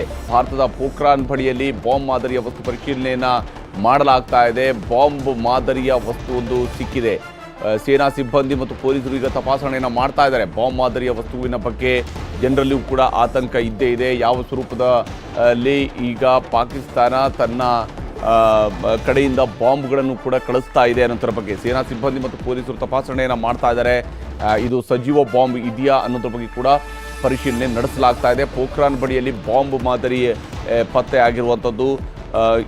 ಹೀಗೆ ಪಾಕಿಸ್ತಾನ ನಡೆಸ್ತಾ ಇರುವಂತಹ ಒಂದೊಂದು ದಾಳಿಯ ಸಂದರ್ಭದಲ್ಲೂ ಕೂಡ ಒಂದೊಂದು ಮಾದರಿಯ ಸ್ಫೋಟಕಗಳನ್ನು ಅದು ಕಳಿಸ್ತಾ ಇದೆ. ಅದರ ಡ್ರೋನ್ಗಳಲ್ಲಿ ಕಳಿಸ್ತಾ ಇರುವಂಥದ್ದು ಬಹಳ ಸಣ್ಣ ಪ್ರಮಾಣದ ಸ್ಫೋಟಕಗಳನ್ನು ಕಳಿಸ್ತಾ ಇದೆ. ಅದರ ಮೂಲಕವಾಗಿ ದಾಳಿಯನ್ನು ಮಾಡ್ತಾ ಇದೆ. ಬಹುತೇಕ ಪಾಕಿಸ್ತಾನ ತನ್ನ ಸ್ಫೋಟಕಗಳನ್ನು ಕಳಿಸೋದ್ರ ಮೂಲಕವೂ ಕೂಡ, ಸಣ್ಣ ಸ್ಫೋಟಕಗಳನ್ನು ಕಳಿಸೋದ್ರ ಮೂಲಕವೂ ಕೂಡ ಈಗ ಅದಕ್ಕೆ ಒಂದು ಪಾಕಿಸ್ತಾನಕ್ಕೆ ಅದರ ಅಸ್ತಿತ್ವದ ಪ್ರಶ್ನೆ ಎದುರಾಗಿದೆ. ಪಾಕಿಸ್ತಾನ ತನ್ನ ಅಸ್ತಿತ್ವವನ್ನು ತೋರಿಸ್ಕೊಳ್ಳುವಂತಹ ಒಂದು ಯುದ್ಧವನ್ನು ಘೋಷಣೆ ಮಾಡಿದಂಗೆ ಕಾಣ್ತಾ ಇದೆ. ಆದರೆ ಅಧಿಕೃತವಾಗಿ ಅದು ಯುದ್ಧ ಘೋಷಣೆ ಮಾಡುವಂತಹ ಶಕ್ತಿಯನ್ನು ಪಾಕಿಸ್ತಾನ ಕೂಡ ಹೊಂದಿಲ್ಲ. ಈ ಕಾರಣಕ್ಕಾಗಿಯೇ ಇದು ನಾವು ನೋಡ್ತಾ ಇರುವಂಥದ್ದು ಈಗ ದೃಶ್ಯದಲ್ಲಿ ನಮಗೆ ತೋರಿಸ್ತಾ ಇದ್ದೀನಿ ಲಾಹೋರ್ ಹಾಗೆಯೇ ರಾವಲ್ಪಿಂಡಿ ಮತ್ತು ಪಾಕಿಸ್ತಾನದ ಮತ್ತೊಂದು ಲಾಂಚ್ ಪ್ಯಾಡನ್ನು ಧ್ವಂಸ ಮಾಡಿರ್ತಕ್ಕಂತಹ ರೀತಿ. ಇದು ಭಾರತ ನಡೆಸ್ತಾ ಇರುವಂತಹ ಒಂದೊಂದು ದಾಳಿಯ ಸಂದರ್ಭದಲ್ಲಿ ಕೂಡ ಲಾಹೋರ್ನಲ್ಲಿ ಒಂದು ಕಡೆಯಲ್ಲಿ ದಾಳಿಯನ್ನು ನಡೆಸ್ತಾ ಇದ್ರೆ, ಮತ್ತೊಂದು ಕಡೆಯಲ್ಲಿ ಅಲ್ಲಿ ಲಾಹೋರ್ನಲ್ಲಿ ಬಿದ್ದಿರುವಂತಹ ಭಾರತದ ಕ್ಷಿಪಣಿಗಳ ಇಲ್ಲಿ ಪಾಕಿಸ್ತಾನದ ಕಡೆಯಿಂದ ನಡೀತಾ ಇರುವಂತಹ ದಾಳಿಯ ಸಂದರ್ಭದಲ್ಲಿನೇ ಪೋಖ್ರಾನ್ ಬಳಿಯಲ್ಲಿ ಬಾಂಬ್ ಮಾದರಿಯ ವಸ್ತು ಪತ್ತೆಯಾಗಿದೆ. ಭಾರತದ ಪೋಖ್ರಾನ್ ಬಳಿಯಲ್ಲಿ ಬಾಂಬ್ ಮಾದರಿಯ ವಸ್ತು ಪರಿಶೀಲನೆಯನ್ನ ಮಾಡಲಾಗ್ತಾ ಇದೆ. ಬಾಂಬ್ ಮಾದರಿಯ ವಸ್ತುವೊಂದು ಸಿಕ್ಕಿದೆ. ಸೇನಾ ಸಿಬ್ಬಂದಿ ಮತ್ತು ಪೊಲೀಸರು ಈಗ ತಪಾಸಣೆಯನ್ನು ಮಾಡ್ತಾ ಇದ್ದಾರೆ. ಬಾಂಬ್ ಮಾದರಿಯ ವಸ್ತುವಿನ ಬಗ್ಗೆ ಜನರಲ್ಲಿಯೂ ಕೂಡ ಆತಂಕ ಇದ್ದೇ ಇದೆ. ಯಾವ ಸ್ವರೂಪದಲ್ಲಿ ಈಗ ಪಾಕಿಸ್ತಾನ ತನ್ನ ಕಡೆಯಿಂದ ಬಾಂಬ್ಗಳನ್ನು ಕೂಡ ಕಳಿಸ್ತಾ ಇದೆ ಅನ್ನೋದ್ರ ಬಗ್ಗೆ ಸೇನಾ ಸಿಬ್ಬಂದಿ ಮತ್ತು ಪೊಲೀಸರು ತಪಾಸಣೆಯನ್ನು ಮಾಡ್ತಾ ಇದ್ದಾರೆ. ಇದು ಸಜೀವ ಬಾಂಬ್ ಇದೆಯಾ ಅನ್ನೋದ್ರ ಬಗ್ಗೆ ಕೂಡ ಪರಿಶೀಲನೆ ನಡೆಸಲಾಗ್ತಾ ಇದೆ. ಪೋಖ್ರಾನ್ ಬಳಿಯಲ್ಲಿ ಬಾಂಬ್ ಮಾದರಿ ಪತ್ತೆ ಆಗಿರುವಂಥದ್ದು. ಹೀಗೆ ಪಾಕಿಸ್ತಾನ ನಡೆಸ್ತಾ ಇರುವಂತಹ ಒಂದೊಂದು ದಾಳಿಯ ಸಂದರ್ಭದಲ್ಲೂ ಕೂಡ ಒಂದೊಂದು ಮಾದರಿಯ ಸ್ಫೋಟಕಗಳನ್ನು ಅದು ಕಳಿಸ್ತಾ ಇದೆ. ಅದರ ಡ್ರೋನ್ಗಳಲ್ಲಿ ಕಳಿಸ್ತಾ ಇರುವಂಥದ್ದು ಬಹಳ ಸಣ್ಣ ಪ್ರಮಾಣದ ಸ್ಫೋಟಕಗಳನ್ನು ಕಳಿಸ್ತಾ ಇದೆ. ಅದರ ಮೂಲಕವಾಗಿ ದಾಳಿಯನ್ನು ಮಾಡ್ತಾ ಇದೆ. ಬಹುತೇಕ ಪಾಕಿಸ್ತಾನ ತನ್ನ ಸ್ಫೋಟಕಗಳನ್ನು ಕಳಿಸೋದ್ರ ಮೂಲಕ ಕೂಡ ಸಣ್ಣ ಸ್ಫೋಟಕಗಳನ್ನು ಕಳಿಸೋದ್ರ ಮೂಲಕ ಕೂಡ ಈಗ ಅದಕ್ಕೆ ಒಂದು ಪಾಕಿಸ್ತಾನಕ್ಕೆ ಅದರ ಅಸ್ತಿತ್ವದ ಪ್ರಶ್ನೆ ಎದುರಾಗಿದೆ. ಪಾಕಿಸ್ತಾನ ತನ್ನ ಅಸ್ತಿತ್ವವನ್ನು ತೋರಿಸ್ಕೊಳ್ಳುವಂತಹ ಒಂದು ಯುದ್ಧವನ್ನು ಘೋಷಣೆ ಮಾಡಿದಂಗೆ ಕಾಣ್ತಾ ಇದೆ. ಆದರೆ ಅಧಿಕೃತವಾಗಿ ಅದು ಯುದ್ಧ ಘೋಷಣೆ ಮಾಡುವಂತಹ ಶಕ್ತಿಯನ್ನು ಪಾಕಿಸ್ತಾನ ಕೂಡ ಹೊಂದಿಲ್ಲ. ಈ ಕಾರಣಕ್ಕಾಗಿಯೇ ಇದು ನಾವು ನೋಡ್ತಾ ಇರುವಂಥದ್ದು ಈಗ ದೃಶ್ಯದಲ್ಲಿ ನಮಗೆ ತೋರಿಸ್ತಾ ಇದ್ದೀನಿ ಲಾಹೋರ್ ಹಾಗೆಯೇ ರಾವಲ್ಪಿಂಡಿ ಮತ್ತು ಪಾಕಿಸ್ತಾನದ ಮತ್ತೊಂದು ಲಾಂಚ್ ಪ್ಯಾಡನ್ನು ಧ್ವಂಸ ಮಾಡಿರ್ತಕ್ಕಂತಹ ರೀತಿ. ಇದು ಭಾರತ ನಡೆಸ್ತಾ ಇರುವಂತಹ ಒಂದೊಂದು ದಾಳಿಯ ಸಂದರ್ಭದಲ್ಲಿ ಕೂಡ ಲಾಹೋರ್ನಲ್ಲಿ ಒಂದು ಕಡೆಯಲ್ಲಿ ದಾಳಿಯನ್ನು ನಡೆಸ್ತಾ ಇದ್ರೆ, ಮತ್ತೊಂದು ಕಡೆಯಲ್ಲಿ ಅಲ್ಲಿ ಲಾಹೋರ್ನಲ್ಲಿ ಬಿದ್ದಿರುವಂತಹ ಭಾರತದ ಕ್ಷಿಪಣಿಗಳ ಅವಶೇಷಗಳನ್ನು ಕೂಡ ನಾವು ನಿಮಗೆ ತೋರಿಸ್ತಾ ಇದ್ವಿ. ಪಾಕಿಸ್ತಾನ ನಿಜಕ್ಕೂ ಕೂಡ ಅಲುಗಾಡಿ ಹೋಗುವಂಥ ರೀತಿಯಲ್ಲಿ ಪಾಕಿಸ್ತಾನ ಪೀಸ್ ಆಗುವಂತಹ ರೀತಿಯಾದಂತಹ ದೃಶ್ಯಗಳಿವು.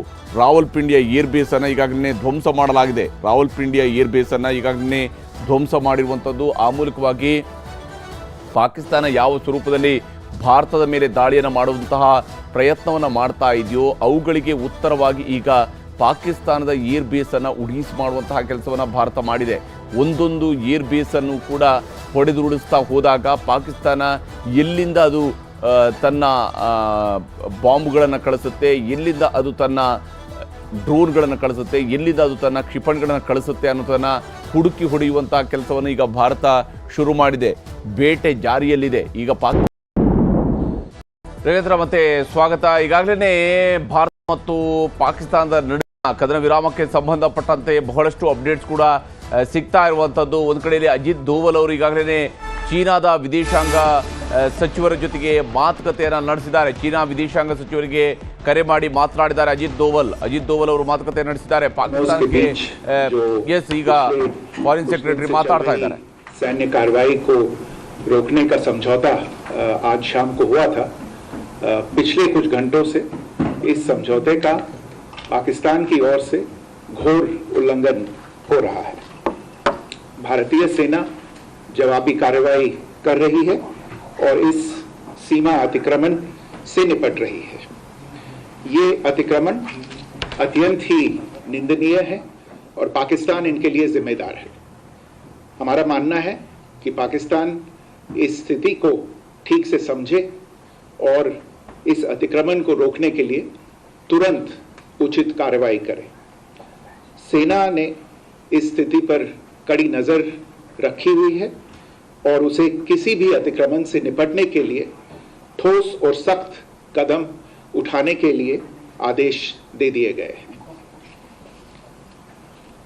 Good evening. For the last few hours, there have been repeated violations of the understanding arrived at earlier this evening between the Directors General of Military Operations of India and Pakistan. This is a breach of the understanding arrived at earlier today.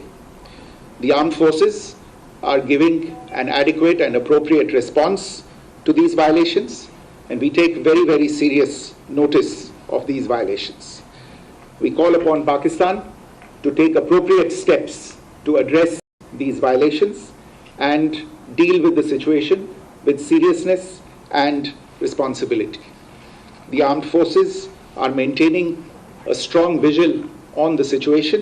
They have been given instructions to deal strongly with any instances of a repetition of the violations of the borders along the international border as well as the line of control. Thank you.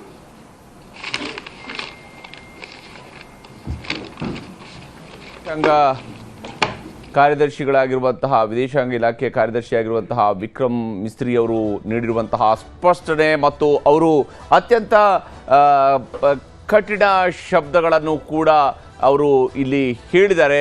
ಇದನ್ನು ನಾವು ಖಂಡಿಸ್ತೇವೆ. ಪಾಕಿಸ್ತಾನ ನಡೆಸಿರುವಂಥದ್ದು ಇದು ಗಂಭೀರವಾದಂತಹ ಕದನ ವಿರಾಮದ ಉಲ್ಲಂಘನೆ ಅನ್ನುವಂಥದ್ದನ್ನು ಅವರು ಹೇಳಿದ್ದಾರೆ. ಗಂಭೀರವಾದಂತಹ ಕದನ ವಿರಾಮದ ಉಲ್ಲಂಘನೆ. ಸಂಜೆ 5 ಗಂಟೆಗೆ ನಾವು ಕದನ ವಿರಾಮಕ್ಕೆ ಒಪ್ಪಿಗೆಯನ್ನು ಸೂಚಿಸಿದ್ದೆವು. ಆದರೆ ಸಂಜೆ 5 ಗಂಟೆಗೆ ಕದನ ವಿರಾಮಕ್ಕೆ ಒಪ್ಪಿಗೆಯನ್ನು ಸೂಚಿಸಿದಂತಹ ಪಾಕಿಸ್ತಾನ ನಂತರ ಈಗ ಭಾರತದ ಮೇಲೆ ಕದನ ವಿರಾಮವನ್ನು ಉಲ್ಲಂಘನೆ ಮಾಡಿ ಸತತ 2 ಗಂಟೆಗಳ ಕಾಲದ ದಾಳಿಯನ್ನು ನಡೆಸಿದೆ ಮತ್ತು ಅದನ್ನು ಎಲ್ಲ ರೀತಿಯಲ್ಲೂ ಕೂಡ ಭಾರತದ ಸೇನಾಪಡೆಗಳು ಧ್ವಂಸಗೊಳಿಸುವುದರಲ್ಲಿ ಯಶಸ್ವಿಯಾಗಿದ್ದಾವೆ. ಅದಕ್ಕೆ ಅಷ್ಟೇ ಸರಿಯಾದಂತಹ ತಿರುಗೇಟು ಕೊಡುವಂತಹದ್ದಕ್ಕೆ ಸಂಪೂರ್ಣ ಅಧಿಕಾರವನ್ನು ನಮ್ಮ ಸೇನಾಪಡೆಗಳಿಗೆ ಕೊಡಲಾಗಿದೆ. ಆದರೆ ತತ್ಕ್ಷಣಕ್ಕೆ ಇನ್ನು ಮುಂದಕ್ಕೆ ಯಾವುದೇ ಕಾರಣದಲ್ಲೂ ಕೂಡ ಪಾಕಿಸ್ತಾನ ಕದನ ವಿರಾಮವನ್ನು ಉಲ್ಲಂಘನೆ ಮಾಡದಂತೆ ನೋಡಿಕೊಳ್ಬೇಕಾಗಿರುವಂಥದ್ದು ಆ ದೇಶದ ಜವಾಬ್ದಾರಿ ಅನ್ನುವಂಥದ್ದನ್ನು ಕಡೆಯ ವಾರ್ನಿಂಗ್ ರೀತಿಯಲ್ಲಿ ಈಗ ಕೊಟ್ಟಿದ್ದಾರೆ. ಪಾಕಿಸ್ತಾನದಿಂದ ಕದನ ವಿರಾಮ ಉಲ್ಲಂಘನೆ ಆಗಿದೆ ಅನ್ನುವಂಥದ್ದನ್ನು ಈಗಾಗಲೇ ವಿದೇಶಾಂಗ ಸಚಿವಾಲಯದ ಮೂಲಕವಾಗಿ ವಿದೇಶಾಂಗ ಕಾರ್ಯದರ್ಶಿಗಳು ಸ್ಪಷ್ಟಪಡಿಸಿದ್ದಾರೆ. ಪಾಕಿಸ್ತಾನ ಕದನ ವಿರಾಮವನ್ನು ಉಲ್ಲಂಘನೆ ಮಾಡಿದೆ. ಕದನ ವಿರಾಮವನ್ನು ಉಲ್ಲಂಘನೆ ಮಾಡಿರ್ತಕ್ಕಂತಹ ಪಾಕಿಸ್ತಾನ ತತ್ಕ್ಷಣಕ್ಕೆ ಅದನ್ನು ಬಂದ್ ಮಾಡಿಸಬೇಕು ಅನ್ನುವಂತಹ ಸೂಚನೆಯನ್ನು ಕೂಡ ಕೊಟ್ಟಿದ್ದಾರೆ. ಅವರಿಗೆ ನೇರವಾದಂಥ ಎಚ್ಚರಿಕೆಯನ್ನು ಕೊಟ್ಟಿದ್ದಾರೆ. ತತ್ಕ್ಷಣಕ್ಕೆ ಅವರು ಭಾರತದ ಮೇಲೆ ನಡೆಸ್ತಾ ಇರುವಂತಹ ಈ ದಾಳಿಗಳನ್ನು ನಿಲ್ಲಿಸಬೇಕು ಅನ್ನುವಂಥ ಎಚ್ಚರಿಕೆಯನ್ನು ಕೊಡಲಾಗಿದೆ. ಕಡೆಯ ವಾರ್ನಿಂಗನ್ನು ಈಗ ಪಾಕಿಸ್ತಾನಕ್ಕೆ ಭಾರತ ಕೊಟ್ಟಿದೆ. ಬಹುಶಃ ಪಾಕಿಸ್ತಾನ ಈಗಾಗಲೇ ಬಹುತೇಕ ಈಗ ನಮಗೆ ಕಾಶ್ಮೀರದಿಂದ ಹಿಡಿದು ಗುಜರಾತ್ವರೆಗೆ ಬರ್ತಾ ಇರುವಂತಹ ಮಾಹಿತಿಯ ಪ್ರಕಾರ ಸಂಪೂರ್ಣವಾಗಿ ಡ್ರೋನ್ ದಾಳಿ ನಿಂತಿದೆ. ಅಷ್ಟೇ ಅಲ್ಲದೆ ಫೈರಿಂಗ್ ಕೂಡ ಏನು ಬಾರ್ಡರ್ನಲ್ಲಿ ಆಗ್ತಾ ಇದ್ದಂಥ ಶೆಲ್ಲಿಂಗ್ ಕೂಡ ಈಗ ಸ್ವಲ್ಪ ಒಂದು ಅರ್ಧ ಗಂಟೆ ಹಿಂದಿನಿಂದ ಅದು ಸಂಪೂರ್ಣವಾಗಿ ಸ್ಟಾಪ್ ಆಗಿದೆ ಅನ್ನೋದರ ಬಗ್ಗೆಯೂ ಕೂಡ ಮಾಹಿತಿ ಲಭ್ಯವಾಗ್ತಾ ಇರುವಂಥದ್ದು. ಆದರೆ ಈಗ ಭಾರತ ನೇರವಾದಂಥ ಎಚ್ಚರಿಕೆಯನ್ನು ಪಾಕಿಸ್ತಾನಕ್ಕೆ ಕೊಟ್ಟಿದೆ. ಈಗ ನಡೆಸಿರ್ತಕ್ಕಂತಹ ಕದನ ವಿರಾಮ ಇಂತಹ ಕೀಟಲೆಗಳನ್ನು, ಇಂತಹ ದ್ರೋಹವನ್ನು, ಇಂತಹ ನಂಬಿಕೆ ದ್ರೋಹವನ್ನು ಪಾಕಿಸ್ತಾನ ಇಮಿಡಿಯೇಟ್ ಆಗಿ ನಿಲ್ಲಿಸಬೇಕು ಅನ್ನುವಂತಹ ನಿಟ್ಟಿನಲ್ಲಿ ಭಾರತ ಈಗ ಪಾಕಿಸ್ತಾನಕ್ಕೆ ಹೇಳಿದೆ ಮತ್ತು ತನ್ನ ಪುಂಡಾಟವನ್ನು ಇಮ್ಮಿಡಿಯೇಟ್ ಆಗಿ ನಿಲ್ಲಿಸಬೇಕು ಅನ್ನುವಂತಹದ್ದನ್ನು ಎಚ್ಚರಿಕೆಯನ್ನು ಭಾರತ ಕೊಟ್ಟಿದೆ.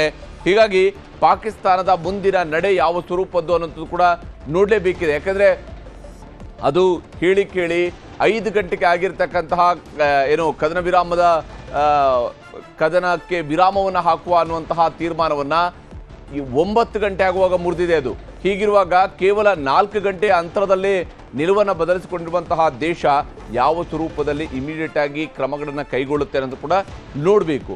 ಪಾಕಿಸ್ತಾನದ ಕಡೆಯಿಂದ ಬಂದಿರುವಂತಹ ಕದನ ವಿರಾಮ ಉಲ್ಲಂಘನೆಯನ್ನು ಈಗಾಗಲೇ ವಿಕ್ರಮ್ ಮಿಸ್ರಿ ಅವರು ಖಂಡಿಸಿದ್ದಾರೆ ಮತ್ತು ಅದರ ವಿರುದ್ಧ ಭಾರತ ಕ್ರಮ ಕೈಗೊಂಡಿರುವುದರ ಬಗ್ಗೆ ಕೂಡ ವಿವರಣೆಯನ್ನು ಕೊಟ್ಟಿದ್ದಾರೆ. ये अतिक्रमण अत्यंत ही निंदनीय है और पाकिस्तान इनके लिए जिम्मेदार है. हमारा मानना है कि पाकिस्तान इस स्थिति को ठीक से समझे और इस अतिक्रमण को रोकने के लिए तुरंत उचित कार्रवाई करे. सेना ने इस स्थिति पर कड़ी नज़र रखी हुई है और उसे किसी भी अतिक्रमण से निपटने के लिए ठोस और सख्त कदम उठाने के लिए आदेश दे दिए गए हैं. ये अतिक्रमण अत्यंत ही निंदनीय है और पाकिस्तान इनके लिए जिम्मेदार है. हमारा मानना है कि पाकिस्तान इस स्थिति को ठीक से समझे और इस अतिक्रमण को रोकने के लिए तुरंत उचित कार्रवाई करें। भारत और पाकिस्तान के डीजीएमओज के बीच जो पिछले कुछ दिन से चल रही सैन्य कार्रवाई को रोकने का समझौता आज शाम को हुआ था, पिछले कुछ घंटों से इस समझौते का पाकिस्तान की ओर से घोर उल्लंघन हो रहा है। भारतीय सेना जवाबी कार्रवाई कर रही है और इस सीमा अतिक्रमण से निपट रही है। ये अतिक्रमण अत्यंत ही निंदनीय है और पाकिस्तान इनके लिए जिम्मेदार है। हमारा मानना है कि पाकिस्तान इस स्थिति को ठीक से समझे और इस अतिक्रमण को रोकने के लिए तुरंत उचित कार्रवाई करे। सेना ने इस स्थिति पर कड़ी नज़र रखी हुई है और उसे किसी भी अतिक्रमण से निपटने के लिए ठोस और सख्त कदम उठाने के लिए आदेश दे दिए गए हैं। ಎಸ್, ಇದು ವಿದೇಶಾಂಗ ಕಾರ್ಯದರ್ಶಿಗಳು ಹೇಳಿರುವಂತಹ ಮಾತು. ಪಾಕಿಸ್ತಾನ ಕೆಲವು ಗಂಟೆಗಳಿಂದ ಭಾರತದ ಮೇಲೆ ದಾಳಿಯನ್ನು ನಡೆಸಿದೆ. ಇದು ಘೋರವಾದಂತಹ ಕದನ ವಿರಾಮದ ಉಲ್ಲಂಘನೆ ಅನ್ನುವಂಥದ್ದನ್ನು ಕೂಡ ಹೇಳಿದ್ದಾರೆ.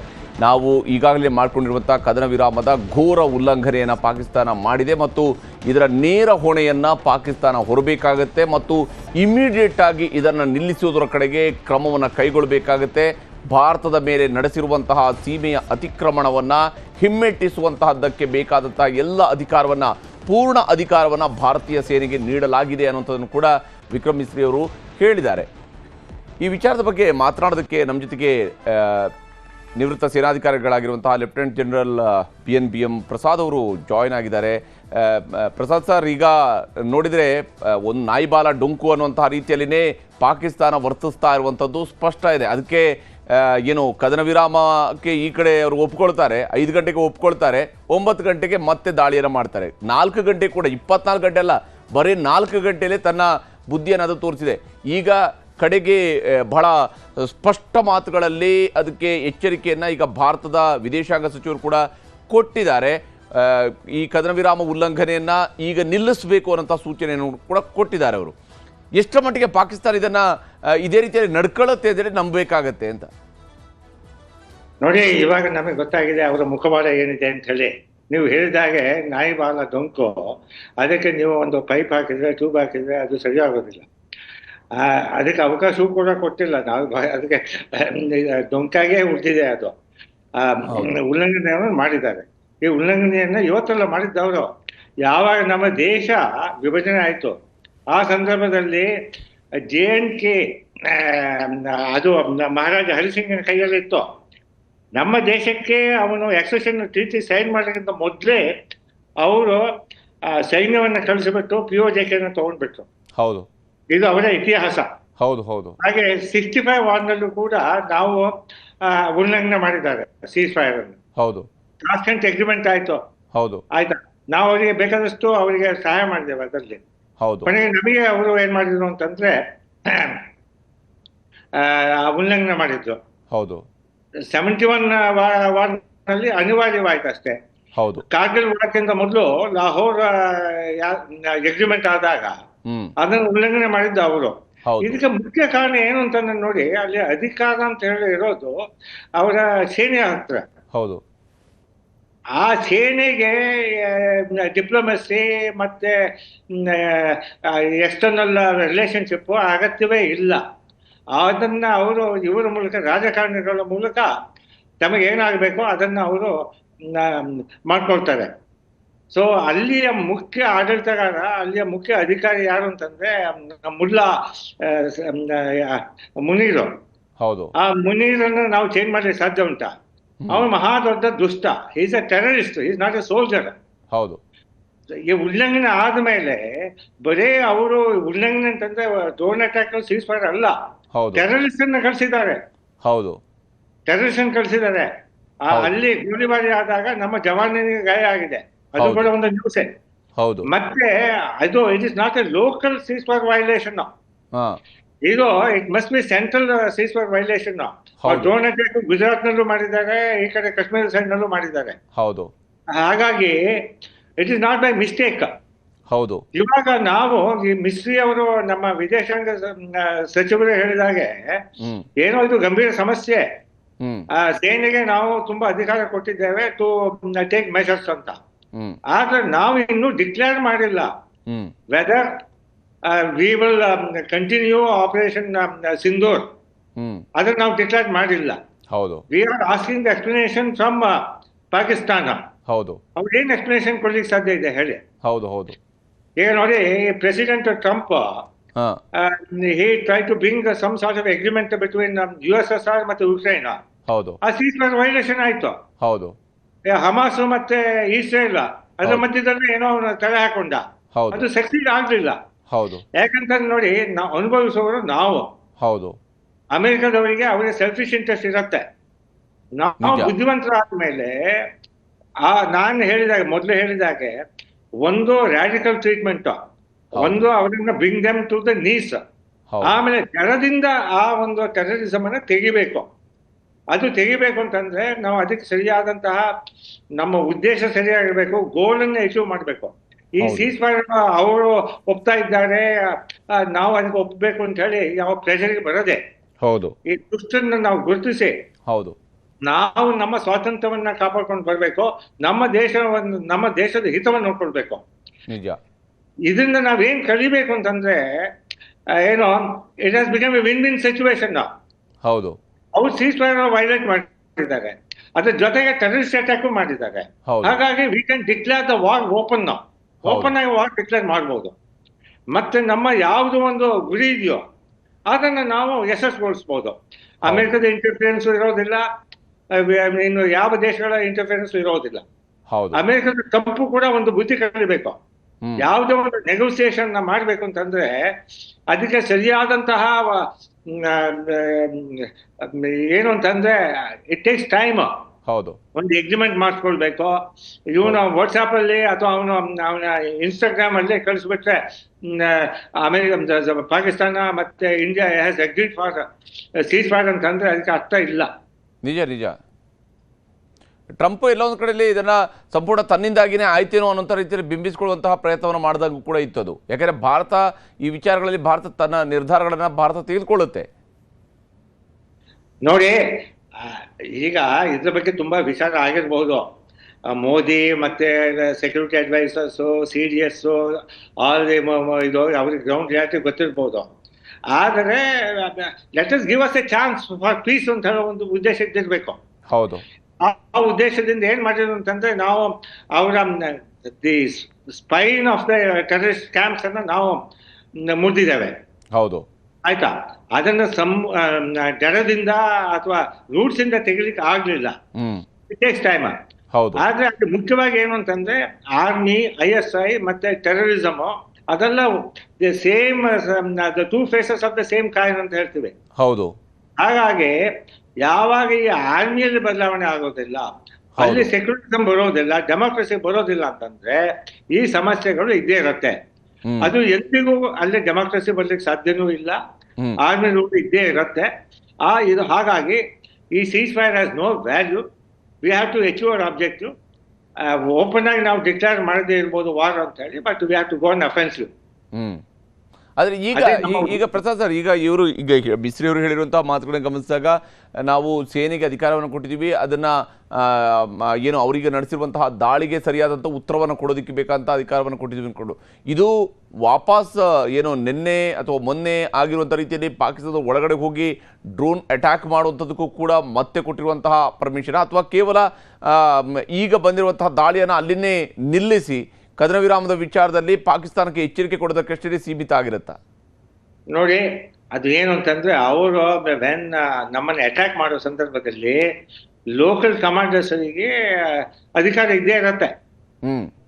ಆಯ್ತಾ? ಇಮಿಡಿಯೇಟ್ ರಿಯಾಕ್ಟ್ ಮಾಡ್ಲಿಕ್ಕೆ. ಅದಕ್ಕೋಸ್ಕರ ಪ್ರೈಮ್ ಮಿನಿಸ್ಟರ್ ಒಂದು ಸಲಹೆ ಬೇಡ, ಅಥವಾ ಡಿಫೆನ್ಸ್ ನಮ್ಮ ಆರ್ಮಿ ಚೀಫ್ ಅವರ ಪರ್ಮಿಷನ್ ಬೇಡ. ಹೌದು. ಆಯ್ತಾ? ಲೋಕಲ್ ಪ್ರಾಬ್ಲಮ್ ಅನ್ನು ಸಾಲ್ವ್ ಮಾಡ್ಲಿಕ್ಕೆ ಅವ್ರು ಯಾವಾಗ್ಲೂ ಅಷ್ಟೇ 24/7 ಜಾಗರೂಕರಾಗಿರ್ಬೇಕು. ಆಮೇಲೆ ಈಗ ಒಬ್ಬ ಟೆರರಿಸ್ಟ್ ಬಂದ ಅಂತಂದ್ರೆ ಗುಂಡು ಹಾಕಿ ಕೊಡ್ಬೇಕು. ಡ್ರೋನ್ ಅಟ್ಯಾಕ್ ಆಯ್ತು ಅಂತಂದ್ರೆ ಇಮಿಡಿಯೇಟ್ಲಿ ಕೌಂಟರ್ ಮಾಡ್ಬೇಕು, ಸುಮ್ಮನೆ ಬಿಡ್ಲಿಕ್ಕೆ ಸಾಧ್ಯ ಇಲ್ಲ. ಆಯ್ತಾ? ಅದು ಲೋಕಲ್, ಅದು ಸೀಸ್ ಫೈರ್ ವೈಲೇಷನ್ ಆಗೋದಿಲ್ಲ. ಸೀಸ್ ಫೈರ್ ವೈಲೇಷನ್ ನಾವು ಯಾವಾಗ ಅಫೆನ್ಸಿವ್ ಆಗಿ ಹೋಗಿ ನಾವು ಅವರಿಗೆ ಅಟ್ಯಾಕ್ ಮಾಡ್ತೇವೆ, ಅದು ಸೀಸ್ ಫೈರ್ ವೈಲೇಷನ್. ಹಾಗಾಗಿ ಇವರಿಗೆ ಸಂಪೂರ್ಣ ಸ್ವಾತಂತ್ರ್ಯ ಆ ರೀತಿಯಲ್ಲಿ ಇದೆ. ಹಾಗೆ ಒಂದು ಕೋಆರ್ಡಿನೇಟೆಡ್ ಆಕ್ಷನ್ ಆಗೋದಿಲ್ಲ ಅಷ್ಟೇ. ಕೋಆರ್ಡಿನೇಟೆಡ್ ಆಕ್ಷನ್ ಆಗ್ಬೇಕು ಅಂತಂದ್ರೆ ಅದು ಹೆಡ್ ಕ್ವಾರ್ಟರ್ ಇಂದ ಬರಬೇಕು. ನಾವು ಆರ್ಟಿಲರಿ ಗನ್ ಫೈರ್ ಮಾಡಬೇಕು, ಇನ್ಫೆಂಟ್ರಿ ಸೋಲ್ಜರ್ ಮುಂದೆ ಹೋಗ್ಬೇಕು, ಆಯ್ತಾ, ನಮ್ಮ ಕಮ್ಯುನಿಕೇಶನ್ ಇಂಪ್ರೂವ್ ಮಾಡಬೇಕು ಅಂತಂದ್ರೆ ಕೋಆರ್ಡಿನೇಟೆಡ್ ಆಕ್ಷನ್ ಆಗ್ಬೇಕು. ಆ ಕೋಆರ್ಡಿನೇಟೆಡ್ ಆಕ್ಷನ್ ಆಗ್ಬೇಕು ಅಂತಂದ್ರೆ ಅದಕ್ಕೆ ನಮ್ಮ ಕಮಾಂಡರ್ ಇಂದ ಒಂದು ಆದೇಶ ಬರಬೇಕು. ಲೋಕಲ್ ಡಿಫೆನ್ಸಸ್ ಅನ್ನ ಇವರು ತಮ್ಮ ಒಂದು ಸ್ವಂತ ಬುದ್ಧಿಯಿಂದ ಅದನ್ನು ಎದುರಿಸಿಕೊಂಡು ಅದಕ್ಕೆ ಸರಿಯಾದ ಕ್ರಮವನ್ನ ತಗೊಳ್ಬಹುದು. ಆದ್ರೆ ಈಗ ಆಗ್ತಿರುವಂತಹ ಬೆಳವಣಿಗೆಗಳನ್ನು ಗಮನಿಸ್ತಾ ಹೋದಾಗ ಪಾಕಿಸ್ತಾನ ಒಂದು 4 ಗಂಟೆ ನಂತರ ಮತ್ತೆ ವಾಪಸ್ ದಾಳಿಯನ್ನು ಮಾಡಿದೆ. ಏನು ಸೀಸ್ ಫೈರ್ ಅಂತ ಹೇಳ್ಕೊಂಡು 5 ಗಂಟೆಗೆ ಹೇಳಿದ್ರು, 9 ಗಂಟೆ ಆಗೋದ್ರ ಒಳಗಡೆ ದಾಳಿಯನ್ನು ಶುರು ಮಾಡಿದ್ರು. ಬೇರೆ ಬೇರೆ ಕಡೆಗಳಲ್ಲಿ ಒಂದು ಏನು ಶೆಲ್ಲಿಂಗನ್ನು ಮಾಡ್ತಾ ಇದ್ರು, ಮತ್ತೊಂದು ಕಡೆಯಲ್ಲಿ ಡ್ರೋನನ್ನು ಕಳಿಸೋದು.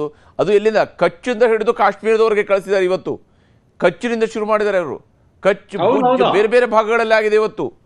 ಇಂಥದ್ದೊಂದು ಪರಿಸ್ಥಿತಿ ಪ್ರತಿ ರಾಜ್ಯದಲ್ಲೂ ಕೂಡ 15-20 ಈ ರೀತಿಯಾದಂತಹ ಡ್ರೋನ್ಗಳು ಭಾರತ ಒಳಗಡೆ ಬಂದಿವೆ. ಅದು ಬಹುಶಃ ನಿನ್ನೆ ರೀತಿಯಲ್ಲಿ ಬಹಳ ಅದರಲ್ಲಿ ಸ್ಫೋಟಕಗಳು ಇದ್ದಂಗೆ ಇರಲಿಲ್ಲ. ಆದರೆ ಡ್ರೋನ್ ಬಂದಿದೆ ಅಂತ ಹೇಳಿದ್ರೆ ಬಂದಿದೆ ಅಂತಲೇ, ಸೀಮೆ ಉಲ್ಲಂಘನೆ ಆಗಿದೆ ಅಂದರೆ ಉಲ್ಲಂಘನೆ ಆಗಿದೆ ಅಂತೆ, ಲೈನ್ ಆಫ್ ಕಂಟ್ರೋಲ್ ಅಥವಾ ಅಂತಾರಾಷ್ಟ್ರೀಯ ಗಡಿಯನ್ನು ಉಲ್ಲಂಘನೆ ಮಾಡಿದ್ದಾರೆ ಅಂತಲೇ ಅಷ್ಟೇ ಅರ್ಥ ಆಗೋದಲ್ವಾ ಅಂತ ಇಲ್ಲಿ ನೋಡಿ. ಅದು ಟೆರರಿಸ್ಟ್ ಸ್ಟೇಟ್. ಅದಕ್ಕೆ ಯಾವ ನಿಯಮ ನಿಯತ್ತು ಯಾವುದು ಇಲ್ಲ, ಅದು ಉಲ್ಲಂಘನೆ ಮಾಡಿಯೇ ಮಾಡುತ್ತೆ. ಆಯ್ತಾ, ನಾವು ಜಾಗೃತರಾಗಿ ಇರಬೇಕು. ಇದು ನಮಗೆ ಒಂದು ವಿನ್ ವಿನ್ ಸಿಚುವೇಶನ್ ಅಂತ ಹೇಳಿ. We have not last much because we are fully prepared. It's a matter of few hours ಅಷ್ಟೇ. ಇವಾಗ ನಮಗೊಂದು ಅವಕಾಶ ಸಿಕ್ಕಿದೆ. ವಿ ವಿಲ್ ಪರ್ಸ್ಯೂ ನಾವು ಅಫೆನ್ಸಿವ್ ಅಟ್ಯಾಕ್. ಇವಾಗ ನಮ್ಮ ಅಜಿತ್ ಡೋವಲ್ ಏನ್ ಹೇಳಿದ್ದು ಅಂತಂದ್ರೆ, we are not asking for war.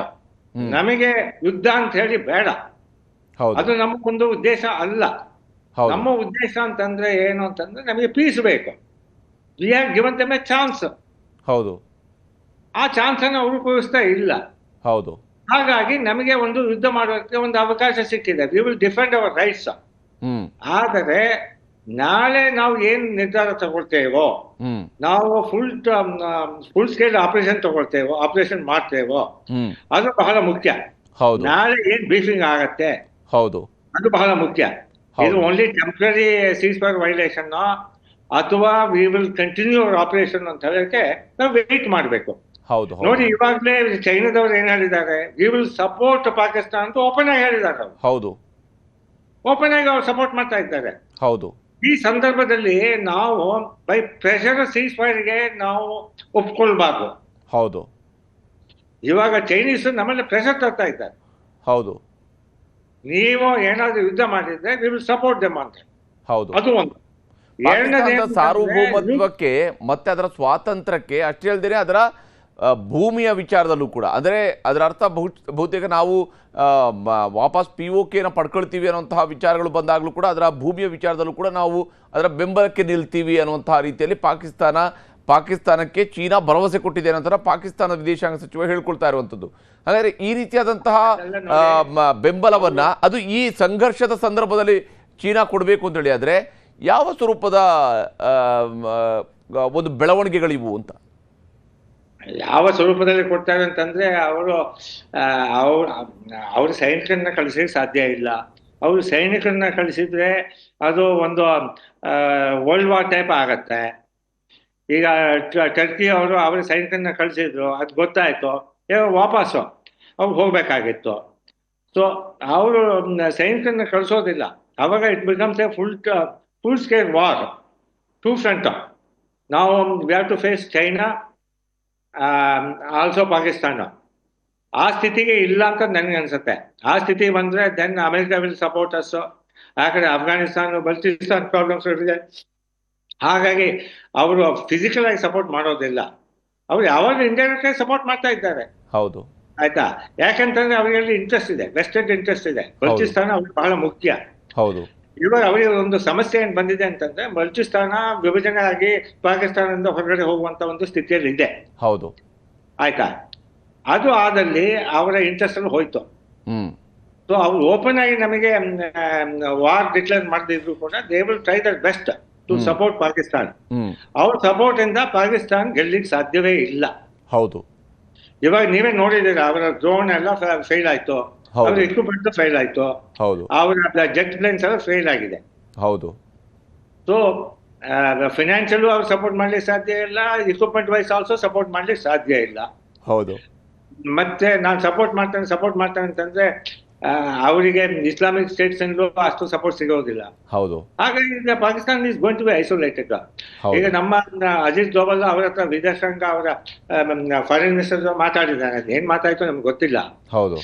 But ಇದೆಲ್ಲ ಮುಖ್ಯವಾದ ಪ್ರಶ್ನೆಗಳು. ಚೈನಾದಿಂದ ನಮಗೆ ಇನ್ಶೂರೆನ್ಸ್ ಸಿಗೋದಿಲ್ಲ. ಹೌದು. ಚೈನಾದವರು ಹೇಳ್ತಾರೆ ನಾವು ಸಪೋರ್ಟ್ ಮಾಡ್ತೇವೆ ಅಂತ ಹೇಳಿ. ಹೌದು. ಸೊ ಚೈನಾ ಅವರಿಗೆ ಸಪೋರ್ಟ್ ಮಾಡ್ತೇವೆ ಅಂತ ಹೇಳಿ ನಾವು ಭಯದಿಂದ, ನ್ಯೂಕ್ಲಿಯರ್ ಡೆಟರೆಂಟ್ ಇದೆ ಅಂತ ಹೇಳಿ ಭಯದಿಂದ ಸೀಸ್ ಫೈರ್ ಅನ್ನು ಎಗ್ರಿಮೆಂಟ್ ಮಾಡಿದ್ರೆ ನಾವು we have accepted the ceasefire from the position of defeat. Actually we were in a win situation. ಹೌದು. It was win situation. ಅವರು ಅಧೋಗತಿಯಲ್ಲಿದ್ರು ಪಾಕಿಸ್ತಾನದವರು. ಹೌದು. ಆಯ್ತಾ, ಇವಾಗ internal dimensions of ceasefire ನಮಗೆ ಗೊತ್ತಿಲ್ಲ. ಹೌದು. ಅದು ಏನ್ ಅಗ್ರಿಮೆಂಟ್ ಆಯ್ತು ಅಂತ ಹೇಳಿ ಅದು ಇನ್ನೂ ಹೊರಗಡೆ ಬಂದಿಲ್ಲ. ಸೊ ನಮ್ಮ ಮೋದಿ ಸರ್ಕಾರ ಸುಮ್ಮನೆ ಹಾಗೆ ಸೀಸ್ ಫೈರ್ ಒಪ್ಪಲಿಕ್ಕೆ ಸಾಧ್ಯ ಇಲ್ಲ ಅಂತ ನನಗೆ ಅನ್ಸುತ್ತೆ. We don't know the reality. ಹೌದು. ಸೊ ಇವಾಗ ನಮಗೊಂದು ಅವಕಾಶ ಸಿಕ್ಕಿದೆ. So the Modi will go full ಅಂತ ನನಗೆ ಅನ್ಸುತ್ತೆ. ಅವನು ಅದು ಮಾಡದಿದ್ರೆ ನಮ್ಮ ಒಂದು ನ್ಯಾಷನಲ್ ಒಂದು ಎಮೋಷನ್ಸ್ ಇದೆ, ಆ ನ್ಯಾಷನಲ್ ಅಬ್ಜೆಕ್ಟಿವ್ ಇದೆ, ಅದಕ್ಕೆ ಒಂದು ಧಕ್ಕೆ ಬಂದಾಗ ಅಂತ ನಾನು ಹೇಳ್ತೇನೆ.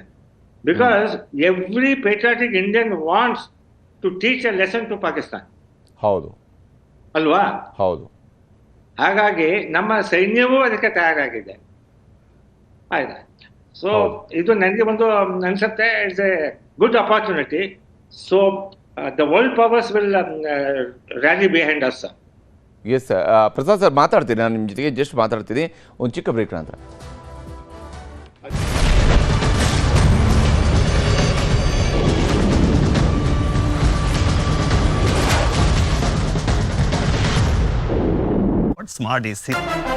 ಇಲ್ಲಿ ಪಾಕಿಸ್ತಾನದ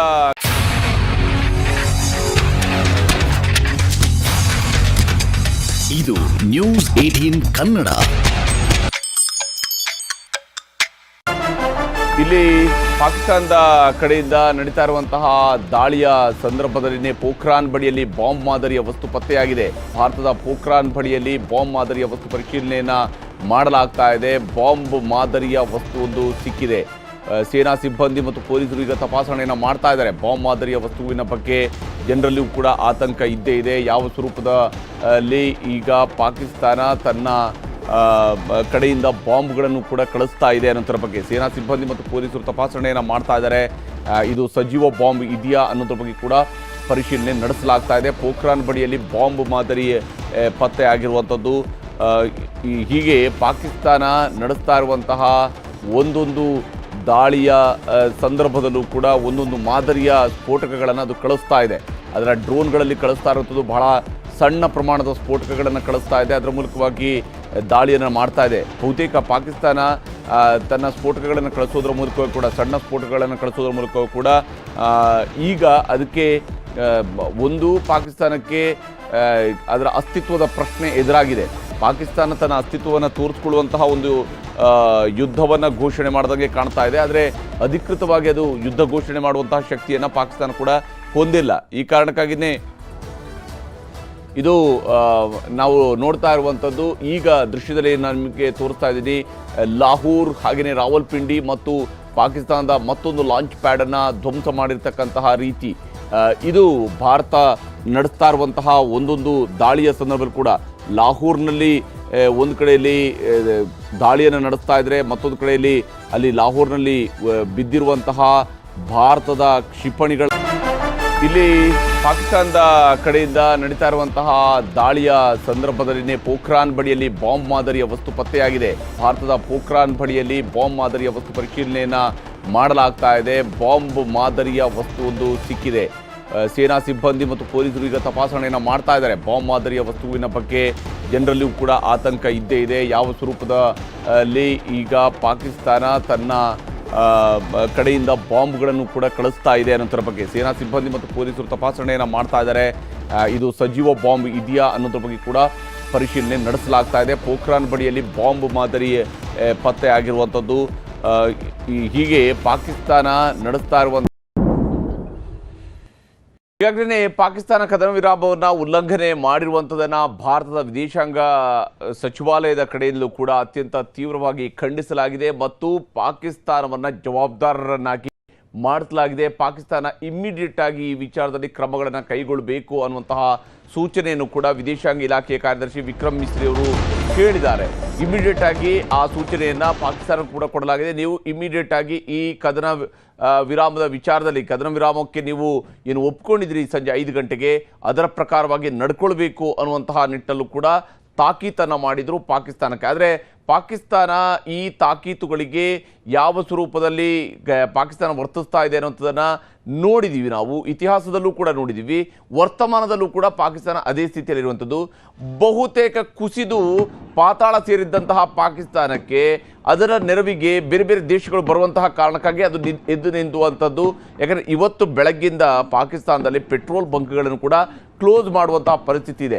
ಇವತ್ತು ಸುಮಾರು 39 ಕಡೆಗಳಲ್ಲಿ ಆ ಭಾರತದ ಕಡೆಯಿಂದ ನಡೆಯುವಂಥ ಅಟ್ಯಾಕ್ ಒಂದು ಭಾಗ, ಪಾಕಿಸ್ತಾನದ ಒಳಗಡೆ ಇರತಕ್ಕಂಥ ಬಲೂಚಿಸ್ತಾನ 39 ಕಡೆಗಳಲ್ಲಿ ಅಟ್ಯಾಕ್ ಮಾಡಿತ್ತು.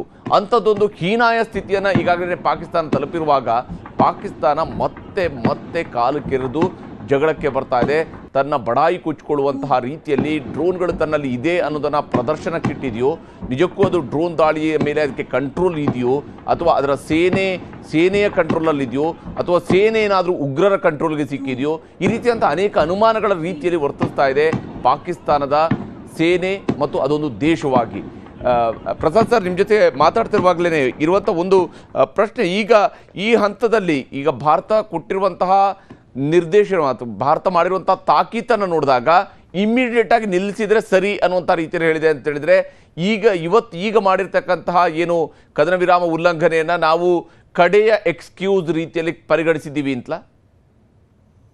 ಅದು ಪರಿಗಣಿಸಿದ್ರೆ ನಮಗೆ ಗೊತ್ತಿಲ್ಲ. ವಿದೇಶಾಂಗ ಸಚಿವರು ಈ ವಿಷಯವನ್ನು ಹೇಳಲಿಲ್ಲ. We have not declared war. ಹೌದು. ಆದ್ರೆ ಅವರ ಉಲ್ಲಂಘನೆಯಲ್ಲಿ ನಾವು ಮುಖ್ಯವಾಗಿ ನೋಡ್ಬೇಕದ್ದು ಏನು ಅಂತಂದ್ರೆ ಟೆರರಿಸ್ಟ್ ಅಟ್ಯಾಕ್ ಆಗಿದೆ. ಹೌದು. ಯಾವಾಗ ಟೆರರಿಸ್ಟ್ ಅಟ್ಯಾಕ್ ಆಯ್ತು ಅಂತಂದ್ರೆ ಅವರು 6ನೇ ಯೂನಿಫಾರ್ಮ್ ಅಲ್ಲಿ ಬಂದುಬಿಟ್ಟು ನಮ್ಮ ಜಮಾತ್ ಮೇಲೆ ಗುಂಡು ಹಾಕಿದ್ದಾರೆ. ಹೌದು. So that's a terrorist act. ಅದು ಒಂದು. ಇನ್ನೊಂದು, they have violated ceasefire. The military people also have violated the ceasefire. ಹಾಗಾಗಿ ಅಗ್ರಿಮೆಂಟ್ ಅನ್ನು ಅವರು ಉಲ್ಲಂಘನೆ ಮಾಡಿದಾಗ we can take it as an act of war. ಹೌದು, ಆಕ್ಟ್ ಆಫ್ ವಾರ್. ಈಗ ಈ ಅಗ್ರಿಮೆಂಟ್ ಆಗಿಂದ ಮೊದಲು ನಮ್ಮ ಗವರ್ಮೆಂಟ್ ಒಂದು ರಿಲೀಸ್ ಮಾಡಿತ್ತು, ಪ್ರೆಸ್ ರಿಲೀಸ್. ಹೌದು. ಎನಿ ಫ್ಯೂಚರ್ ಅಟ್ಯಾಕ್ ಟೆರರಿಸ್ಟ್ ಇದು ಅಂತಂದ್ರೆ it is an act of war. Treat as an war and will attack ಅಂತ ಹೇಳಿ. ಹೌದು. ಸೊ ಈಗ ನಾಳೆ ಅವರ ನಮ್ಮ ಸರ್ಕಾರ ಏನು ಹೇಳುತ್ತೆ ಅದು ಬಹಳ ಮುಖ್ಯ. ಹೌದು. ಮತ್ತೆ ಇನ್ನೊಂದು ಅಂಶ ನಾವು ನೋಡ್ಬೇಕಾದ ಏನು ಅಂತಂದ್ರೆ, ನೋಡಿ, ಅವರು ಕಾನ್ಸಂಟ್ರೇಟ್ ಮಾಡ್ತಾ ಇದ್ದಾರೆ JNK ಅಲ್ಲಿ. ಹೌದು. ಆ JNK ಗೆ ಅಲ್ಲಿ POJK ಅವರಿಗೆ ಚೈನಾದ ಸಪೋರ್ಟ್ ಇರಬೇಕು. ಹೌದು, ಚೈನಾದ ಸಪೋರ್ಟ್ ಇರಬೇಕು. ಹಾಗಾಗಿ ಚೈನಾ ಅವರಿಗೆ ಈಗ ಏನು ಸಪೋರ್ಟ್ ಮಾಡ್ತಾರೆ ಅಂತ ಓಪನ್ ಆಗಿ ಹೇಳಿದ್ದಾರೆ. ಹೌದು, ಓಪನ್ ಆಗಿ ಹೇಳಿದ್ದಾರೆ. ಹೌದು. ಸೊ ಇದೊಂದು ನಮಗೆ ಚಾಲೆಂಜ್ ಆಗಿದೆ. ಈಗ ನಮ್ಮ ಉದ್ದೇಶ ಏನು ಅಂತಂದ್ರೆ POJK ನಮಗೆ ಆಗ್ಬೇಕು, ಅದೊಂದು ಉದ್ದೇಶ. ಹೌದು. ಇನ್ನೊಂದು, ಬಲ್ಚಿಸ್ತಾನದಲ್ಲಿ ಚೈನಾದವರಿಗೆ ನೆಲೆ ಇರಬಾರ್ದು. ಹೌದು. ಇದು ಎರಡು ಉದ್ದೇಶ ಈಡೇರಿದಲ್ಲಿ ನಮಗೆ ಸ್ವಲ್ಪ ಇಲ್ಲಿ we can live with peace. ಹೌದು. ಇಲ್ಲವಾದ್ರೆ ಒಂದು ಕಡೆಯಿಂದ ಚೈನಾದವರ ಒಂದು ತೊಂದರೆ ಇದ್ದೇ ಇರುತ್ತೆ. ಆಕ್ಚುಲಿ ಅವರ ಬಿಗ್ಗೆಸ್ಟ್ ಎನಿಮೀಸ್ ಚೈನಾ. ಹೌದು. ಸೊ ಅದಕ್ಕೋಸ್ಕರ ನನ್ನ ಅಭಿಪ್ರಾಯದ ಪ್ರಕಾರ ಅಜಿತ್ ದೋವಲ್ ಅವರ ವಿದೇಶಾಂಗ ಸಚಿವರ ಹತ್ರ ಮಾತಾಡಿದ್ದಾರೆ. ಹೌದು. ಅವ್ರು ಓಪನ್ ಆಗಿ ಡಿಕ್ಲೇರ್ ಮಾಡಿದ್ದಾರೆ, ವಿ ವಿಲ್ ಸಪೋರ್ಟ್ ಪಾಕಿಸ್ತಾನ. ಹೌದು. ಸೊ ಅವರ ಇಂಟೆಗ್ರಿಟಿ ಏನು? ಇಂಟೆಗ್ರಿಟಿ ಅಂತಂದ್ರೆ ಹೇಳ್ತಾರೆ POJK ಅವ್ರು ಹೇಳ್ತಾ ಇದ್ದಾರೆ ಇಂಡಿಯನ್ ಅಡ್ಮಿನಿಸ್ಟ್ರೇಟೆಡ್ ಕಾಶ್ಮೀರ್ ಅಂತ ಹೇಳ್ತಾ ಇದ್ದಾರೆ. ಹೌದು. They don't say that it is a Pak occupied Kashmir. ಹೌದು. ಸೊ ಯಾವಾಗ ಪಾಕ್ ಆಕ್ಯುಪೈಡ್ ಕಾಶ್ಮೀರ ನಾವು ತಗೊಳ್ತೇವೋ So they think that it is affecting the integrity of Pakistan. ಹೌದು. ಸೊ ಹಾಗಾಗಿ ನಾವು ಚೈನಾದ ಒಂದು ಬೆದರಿಕೆಗೆ ತಕ್ಕದೆ, ಬಿಕಾಸ್ ಚೈನಾದ ಸ್ಥಿತಿ ಕೂಡ ಅಷ್ಟೇನು ಉತ್ತಮದಲ್ಲಿ ಇಲ್ಲ ಈಗ. ಹೌದು. ಒಂದು ಕಡೆ ತೈವಾನ್, ಇನ್ನೊಂದು ಕಡೆ ಅಮೆರಿಕ. ಹೌದು. ಆಯ್ತಾ, ಹಾಗಾಗಿ ಅವರು ಡೈರೆಕ್ಟ್ ಆಗಿ ಯುದ್ಧದಲ್ಲಿ ಇನ್ವಾಲ್ವ್ಮೆಂಟ್ ಆಗೋ ಚಾನ್ಸಸ್ ಕಡಿಮೆ. ಹೌದು. ನಾನು ಹೇಳಿದಾಗ ಇದು ನಮಗೊಂದು ಸುವರ್ಣ ಅವಕಾಶ. They have not only violent cease fire but terrorist activity has taken place. ಆಮೇಲೆ ಅವ್ರ attack it is coordinated attack. ಹೌದು. ಗುಜರಾತ್ ಇಂದ ಹಿಡಿದು ಶ್ರೀನಗರದವರೆಗೆ ಅಟ್ಯಾಕ್ ಮಾಡಿದ್ದಾರೆ. ಹೌದು. ಆಯ್ತಾ, it may not be large scale but attack ಮಾಡಿದ್ದಾರೆ. ಹೌದು. ಸೊ ಇಮಿಡಿಯೇಟ್ ವೈಲೇಷನ್ ಆಫ್ ಇದು. ಸೊ ಅದರ ಅರ್ಥ ಏನು ಅಂತಂದ್ರೆ, ಪಾಕಿಸ್ತಾನದಲ್ಲಿ ಅಲ್ಲಿಯ ರಾಜಕೀಯ, ಅಲ್ಲಿಯ ಪ್ರೈಮ್ ಮಿನಿಸ್ಟರ್ ಈಗ has no control over the army. ಒಂದು. ಎರಡನೇದು, army also doesn't have control over the terrorist. ಹೌದೌದು. ಟೆರರಿಸ್ಟ್ ಆರ್ಮಿ, ಟೆರರಿಸ್ಟ್ ಗಳನ್ನ ಪ್ಲೀಸ್ ಮಾಡದೇ ಇದ್ರೆ ಆರ್ಮಿಗೂ ಕೂಡ ಇರೋದಕ್ಕೆ ಆಗ್ತಾ ಇಲ್ಲ ಅನ್ನುವಂತ ಪರಿಸ್ಥಿತಿ ಇದೆ ಅಲ್ಲಿ. ಹೌದೌದು. ಹಾಗಾಗಿ ನೀವು ಕೇಳಿದ್ರಲ್ಲ, ನಿಮ್ಮ ಮನಸ್ಸಲ್ಲಿ ಏನು ಆರ್ಮಿಯನ್ನ ಟೆರರಿಸ್ಟ್ ಕಂಟ್ರೋಲ್ ಮಾಡ್ತಾ ಇದ್ದಾರೆ? ಖಂಡಿತವಾಗಿ ಕಂಟ್ರೋಲ್ ಮಾಡ್ತಾ ಇದ್ದಾರೆ. ಹೌದು. ಕಂಟ್ರೋಲ್ ಮಾಡ್ತಿದ್ರೆ ಅವರಿಗೆ ಸ್ಟೇಟ್ ಫಂಡ್ ಅಲ್ಲಿ ಸಿಗ್ತಾ ಇತ್ತಾ? ಹೌದು. UN ನೇಮ್ಡ್ ಟೆರರಿಸ್ಟ್ ಅನ್ನ ಅವರು ಪಾಲನೆ ಪೋಷಣೆ ಮಾಡ್ತಾ ಇದ್ದಾರೆ. Is given the complete security. ಹೌದು. ಅಷ್ಟೇ, ಭಾರತ ಕೊಂದು ಹಾಕಿರುವಂತ ಟೆರರಿಸ್ಟ್ಗಳ ಅವರ ಅಂತ್ಯಕ್ರಿಯೆಯಲ್ಲೂ ಕೂಡ, ಅವ್ರಿಗೆ ಅಂತ್ಯಕ್ರಿಯೆ ಮಾಡುವಾಗಲೂ ಕೂಡ ಒಂದು ಕಡೆ ಸೇನೆ ಇದೆ, ಮತ್ತೊಂದು ಕಡೆ ಟೆರರಿಸ್ಟ್ಗಳಿದ್ದಾರೆ. ಖಂಡಿತ. They fearless. They not bothered about the old opinion. They not even bothered about the old opinion. ಹೌದು. ಸೊ ನಾವು ಹಿಂದೆ ಡೋಸೇರ್ ಮಾಡಿಬಿಟ್ಟು ಸಾವಿರಾರು ಪೇಜ್ ಡೋಸೇರ್ ಮಾಡಿ ಕಳಿಸ್ತಾ ಇದ್ವು. ಏನಾಯ್ತು ಡೋಸೇರು? ಏನು ಮಾಡ್ಲಿಲ್ಲ ಅವರು. ಹೌದು. ಅವ್ರಿಗೆ ಪ್ರೂಫ್ ಕೊಟ್ರೆ ಸಾಧ್ಯ ಉಂಟಾ? ಕಳ್ರು ಅವ್ರಿಗೆ ಏನ್ ಪ್ರೂಫ್ ಕೊಡ್ಬೇಕು? ಹೌದು. ಓಪನ್ ಸೀಕ್ರೆಟ್ ಅದು, ಪ್ರಪಂಚಕ್ಕೆ ಗೊತ್ತಿದೆ. ಇಸ್ ಅ ಟೆರರಿಸ್ಟ್ ತಾನು, ಟೆರರಿಸ್ಟ್ ಸ್ಟೇಟ್, ಅವ್ನು ನಂಬ್ಲಿಕ್ಕೆ ಸಾಧ್ಯ ಇಲ್ಲ. ಆಯ್ತಾ? ಸೊ ಅದು ಎಲ್ರಿಗೂ ಗೊತ್ತಿದೆ. ಹಾಗಾಗಿ ಈ ಸೀಸ್ ಫೈರ್ ಅಂತಂದ್ರೆ ನಮ್ಮ ದೇಶವೂ ಕೂಡ ಅದನ್ನ we have not trusted that seize fire. ಏನೋ ಅವರು ಉಲ್ಲಂಘನೆ ಮಾಡಿದ್ರೆ ಒಂದು ಅವಕಾಶ ಸಿಗ್ಬೋದು ಅಂತ ಹೇಳಿ ಬಹುಶಃ ಟ್ರಂಪ್ ಮಾತನ್ನ ಕೇಳಿರ್ಬೇಕೆ ವಿನಃ. ಬಟ್ ಈ cease fire has not come out of compulsion. ಪಾಕಿಸ್ತಾನಕ್ಕೆ ಸೀಸ್ ಫೈರ್ ಬಹಳ ಅಗತ್ಯವಾಗಿತ್ತು. ಹೌದು. ಅಲ್ಲಿಯ ಜನತೆಯೂ ಅದನ್ನ ಇಚ್ಛೆ ಪಡ್ತಾ ಇದ್ರು. ಹೌದು. ಅಲ್ಲಿ ರಾಜಕೀಯ ಮುಖ್ಯಸ್ಥರು ಕೂಡ ಅದನ್ನ ಇಚ್ಛೆ ಪಡ್ತಾ ಇದ್ರು. ಹೌದು. ಆದ್ರೆ ಅಲ್ಲಿ ಸೇನೆ ಅದಕ್ಕೆ ಇಚ್ಛೆ ಪಡ್ತಾ ಇರ್ಲಿಲ್ಲ. ಟೆರರಿಸ್ಟ್ ಆದ ಸೀಸ್ ಫೈರ್ ಬೇಡ ಅಂತ ಹೇಳಿ ಅವರ ಮನಸ್ಸಲ್ಲಿತ್ತು. ಹೌದು. ಹಾಗಾಗಿ ಆ ಸೀಸ್ ಫೈರ್ ಅಲ್ಲಿ ಉಲ್ಲಂಘನೆ ಆಯ್ತು. ಹೌದು. ಅದು ಹಾಗೆ ಆಗತ್ತೆ. ಹೌದು. ಅದು ನಾವು ನೋಡಿದ್ದೇವೆ ನೋಡಿ, ಹಮಾಸ್ ಮತ್ತೆ ಇಸ್ರೇಲ್ ಅಲ್ಲಿ ಸೀಸ್ ಫೈರ್ ಉಲ್ಲಂಘನೆ ಆಗ್ಲಿಲ್ವಾ? ಹೌದು. Because Hamas is A terrorist ಇದು ಆರ್ಗನೈಸೇಷನ್. ಹೌದು. So they don't have one leader ಅಂತ ಇಲ್ಲ, ಒಬ್ಬ ಜವಾಬ್ದಾರಿಯಾದಂತಹ ಒಂದು ಮುಖ್ಯಸ್ಥ ಬೇಕು. ಹೌದು. ಮುಖ್ಯಸ್ಥ ಇಲ್ಲ ಅಲ್ಲಿ. ಹೌದು. ಇದೊಂದು ನಾವು ಪಾಠ ಕಲಿಬೇಕು ಅಂತ ಹೇಳ್ತೇವೆ. But it is A good lesson we have learned. ನಿಜ ನಿಜ ನಿಜ ನಿಜ. ಧನ್ಯವಾದ ಪ್ರಸಾದ್ ಸರ್, ಇಷ್ಟೊತ್ತು ನಮ್ಮ ಜೊತೆಗೆ ಜಾಯ್ನ್ ಆಗಿ ತಮ್ಮ ಅಭಿಪ್ರಾಯಗಳನ್ನು ಶೇರ್ ಮಾಡಿಕೊಳ್ಳೋದಕ್ಕಾಗಿ. ಭಾರತದ ರಕ್ಷಣಾ ವ್ಯವಸ್ಥೆಯ ವಿಚಾರಗಳಲ್ಲಿ ಬಹಳಷ್ಟು ಅಂಶಗಳಿಗೆ ಬೆಳಕು ಚೆಲ್ಲಿದ್ರಿ, ಮತ್ತು ಪಾಕಿಸ್ತಾನ ಯಾವ ಸ್ವರೂಪದಲ್ಲಿ ವರ್ತಿಸುತ್ತೆ ಅನ್ನೋದ್ರ ಬಗ್ಗೆ ಕೂಡ ಬಹಳಷ್ಟು ತಮ್ಮ ಅನುಭವದ ಮಾತುಗಳನ್ನು ಕೂಡ ಶೇರ್ ಮಾಡ್ಕೊಳ್ಳೋದಕ್ಕೆ ಧನ್ಯವಾದ ತಮಗೆ ಕಾರ್ಯಕ್ರಮದಲ್ಲಿ ಜಾಯ್ನ್ ಆಗಿದ್ದಕ್ಕಾಗಿ.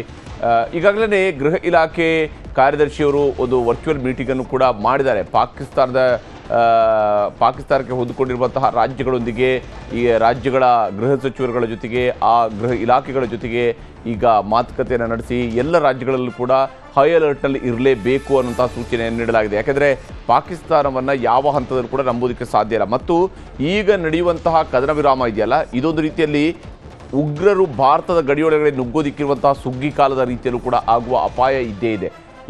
ಹೀಗಾಗಿಯೇ ಈ ಮಿಡತೆಗಳು ಎಲ್ಲಿಂದ ಬರ್ತವೆ ಎಂದು ಗೊತ್ತಿರೋದಿಲ್ಲ. ಅವುಗಳನ್ನು ಧ್ವಂಸ ಮಾಡಬೇಕಾಗಿರುವಂಥದ್ದು ಈಗ ಭಾರತದ ಬಹಳ ದೊಡ್ಡದಾದಂತಹ ಜವಾಬ್ದಾರಿಯೂ ಕೂಡ ಆಗಿರುತ್ತೆ. ಈ ಕಾರಣಕ್ಕಾಗಿಯೇ ಎಲ್ಲ ಕಡೆಗಳಲ್ಲೂ ಕೂಡ ಸೂಚನೆಗಳನ್ನು ಕೊಡಲಾಗ್ತಾ ಇದೆ. ಎಲ್ಲ ರಾಜ್ಯಗಳಲ್ಲೂ ಕೂಡ ಅಲರ್ಟನ್ನು ಘೋಷಣೆ ಮಾಡಲಾಗಿದೆ. ಪಾಕಿಸ್ತಾನ ಸೀಸ್ ಫೈರನ್ನು ಉಲ್ಲಂಘನೆ ಮಾಡಿದೆ ಅನ್ನೋಂಥದ್ದನ್ನು ವಿದೇಶಾಂಗ ಕಾರ್ಯದರ್ಶಿಗಳಾಗಿರುವಂಥ ಮಿಸ್ರಿ ಅವರು ಹೇಳಿದ್ದಾರೆ. ಮತ್ತು ಈ ಸದ್ಯದ ಪರಿಸ್ಥಿತಿಯನ್ನು ಬಹಳ ತೀವ್ರ ನಿಗಾ ಇಟ್ಟು ಪರಿಶೀಲನೆ ಮಾಡುವಂತಹ ಕೆಲಸವನ್ನು ಭಾರತ ಮಾಡ್ತಾ ಇದೆ. ಸಂಜೆ 5 ಗಂಟೆಗೆ ಕದನ ವಿರಾಮಕ್ಕೆ ಅವರು ಒಪ್ಪಿಕೊಂಡಿದ್ರು. ಆದರೆ ಪಾಕಿಸ್ತಾನ ತನ್ನ ಮಾತಿನಂತೆ ನಡ್ಕೊಂಡಿಲ್ಲ. ಇದಕ್ಕೆ ಈಗ ಉತ್ತರವನ್ನು ಕೊಡುವಂಥದ್ದು ಅಂದರೆ ಅವರು ಕಳಿಸಿರುವಂತಹ ಡ್ರೋನ್ಗಳನ್ನು ಕೆಡವಿ ಹಾಕುವಂಥದ್ದು ಇವೆಲ್ಲವೂ ಕೂಡ ನಡೆದಿದೆ. ಹಾಗೆಯೇ ಉಗ್ರರು ಕೂಡ ಕೆಲವು ಕಡೆಗಳಲ್ಲಿ ದಾಳಿ ನಡೆಸಿದ್ದಾರೆ ಅನ್ನೋಂಥದ್ದು ಇದೆ. ಈ ಉಗ್ರರ ದಾಳಿಯನ್ನು ನಾವು ಇನ್ನು ಮುಂದೆ ನಾವು ಆ್ಯಕ್ಟ್ ಆಫ್ ವಾರ್ ಅಂತೇಳಿನೇ ನಾವು ಅದನ್ನು ಪರಿಗಣಿಸ್ತೀವಿ ಅಂತೇಳಿ ಭಾರತ ಹೇಳಿತ್ತು. ಅದು ಇಷ್ಟ ಆದಮೇಲೂ ಕೂಡ ಉಗ್ರರ ದಾಳಿಯನ್ನು ನಡೆಸ್ತಾರೆ ಅಂತೇಳಿ ಆದರೆ ಒಂದು ಅದಕ್ಕೆ ಭಾರತ ಮುಟ್ಟಿಸಿರುವಂತಹ ಬಿಸಿ ಇನ್ನೂ ಕೂಡ ಸಾಕಾಗಿಲ್ಲ ಪಾಕಿಸ್ತಾನಕ್ಕೆ ಅನ್ನೋದು ಸ್ಪಷ್ಟ ಆಗ್ತಾ ಇದೆ. ಹಾಗಿದ್ರೂ ಸದ್ಯದ ಪರಿಸ್ಥಿತಿಯನ್ನು ನಿಭಾಯಿಸಿಕೊಂಡು ಶಾಂತಿಯನ್ನು ಕಾಪಾಡೋದ್ರ ಕಡೆಗೆ ಭಾರತ ಆದ್ಯತೆಯನ್ನು ಕೊಟ್ಟಿರುವಂತಹ ಸ್ವರೂಪದಲ್ಲಿನೇ ಮಿಸ್ರಿಯವರ ಮಾತುಗಳು ಕೂಡ ವ್ಯಕ್ತವಾಗಿದ್ವು. ಪಾಕಿಸ್ತಾನ ಈಗ ಸುಮ್ಮನಿರಲೇಬೇಕು ಅನ್ನುವಂತಹ ಕಡೆಯ ವಾರ್ನಿಂಗನ್ನು ಈಗ ಕೊಡಲಾಗಿದೆ. ಭಾರತ ಬಹಳ ಸಂಯಮದಿಂದ ಈ ಪರಿಸ್ಥಿತಿಯನ್ನು ನಿಭಾಯಿಸ್ತಾ ಇರುವಂಥದ್ದು ಕೂಡ ನಾವಿಲ್ಲಿ ಗಮನಿಸ್ತಾ ಇದ್ವಿ. ಪಾಕಿಸ್ತಾನ ನಡೆಸ್ತಾ ಇರುವಂತಹ ದಾಳಿಗೆ ಪ್ರತ್ಯುತ್ತರವನ್ನು ಕೊಡುವಂತಹ ತೀವ್ರ ಪ್ರತ್ಯುತ್ತರವನ್ನು ಕೊಡುವಂತಹ ಕೆಲಸವನ್ನು ಕೂಡ ಭಾರತ ಒಂದು ಕಡೆಯಲ್ಲಿ ನಡೆಸ್ತಾ ಇದ್ದರೆ ಮತ್ತೊಂದು ಕಡೆಯಲ್ಲಿ ಪಾಕಿಸ್ತಾನಕ್ಕೆ ಕೂಡ ನೇರವಾದಂತಹ ಎಚ್ಚರಿಕೆಯನ್ನು ನೀಡಲಾಗಿದೆ. ಪಾಕಿಸ್ತಾನದ ಪ್ರಧಾನಮಂತ್ರಿ ಕೂಡ ಇನ್ನು ಸ್ವಲ್ಪ ಹೊತ್ತಿನಲ್ಲಿ ಮಾತನಾಡ್ತಾರೆ ಅನ್ನುವಂತಹ ಒಂದು ಮಾಹಿತಿ ಇದೆ. ಪಾಕಿಸ್ತಾನದ ಪ್ರಧಾನಮಂತ್ರಿ ನಿಜಕ್ಕೂ ಕೂಡ ಅಧಿಕಾರವನ್ನು ಎಷ್ಟರ ಮಟ್ಟಿಗೆ ತನ್ನ ಕೈಯಲ್ಲಿ ಇಟ್ಕೊಂಡಿದ್ದಾರೆ ಗೊತ್ತಿಲ್ಲ. ಆದರೆ ಪಾಕಿಸ್ತಾನದ ಪ್ರಧಾನಮಂತ್ರಿ ಏನು ಹೇಳ್ತಾರೆ, ಯಾವ ಸ್ವರೂಪದಲ್ಲಿ ಮುಂದಿನ ಕ್ರಮಗಳಿಗೆ ಪಾಕಿಸ್ತಾನ ಮುಂದಾಗುತ್ತೆ ಅನ್ನೋದರ ಕುತೂಹಲವೂ ಕೂಡ ಇದ್ದೇ ಇದೆ. ಯಾಕಂದರೆ ಭಾರತ ಕೊಟ್ಟಿರುವಂಥ ಎಚ್ಚರಿಕೆಯ ನಂತರನೇ ಪಾಕಿಸ್ತಾನ ನಿಜಕ್ಕೂ ಕೂಡ ಸುಧಾರಿಸ್ಕೊಳ್ಳುತ್ತಾ ಅಥವಾ ಅದಕ್ಕೆ ಮತ್ತೆ ಒದ್ದು ಎಚ್ಚರಿಕೆಯನ್ನು ಕೊಡುವಂತಹ ರೀತಿಯಲ್ಲಿ ಭಾರತ ಪಾಕಿಸ್ತಾನದ ಒಳಗಡೆ ಮತ್ತೊಂದು ಬಾರಿ ನುಗ್ಗುವಂತಹ ಅನಿವಾರ್ಯತೆ ಸೃಷ್ಟಿಸುತ್ತಾ ಅನ್ನುವಂತಹ ಕುತೂಹಲವೂ ಕೂಡ ಇದ್ದೇ ಇದೆ.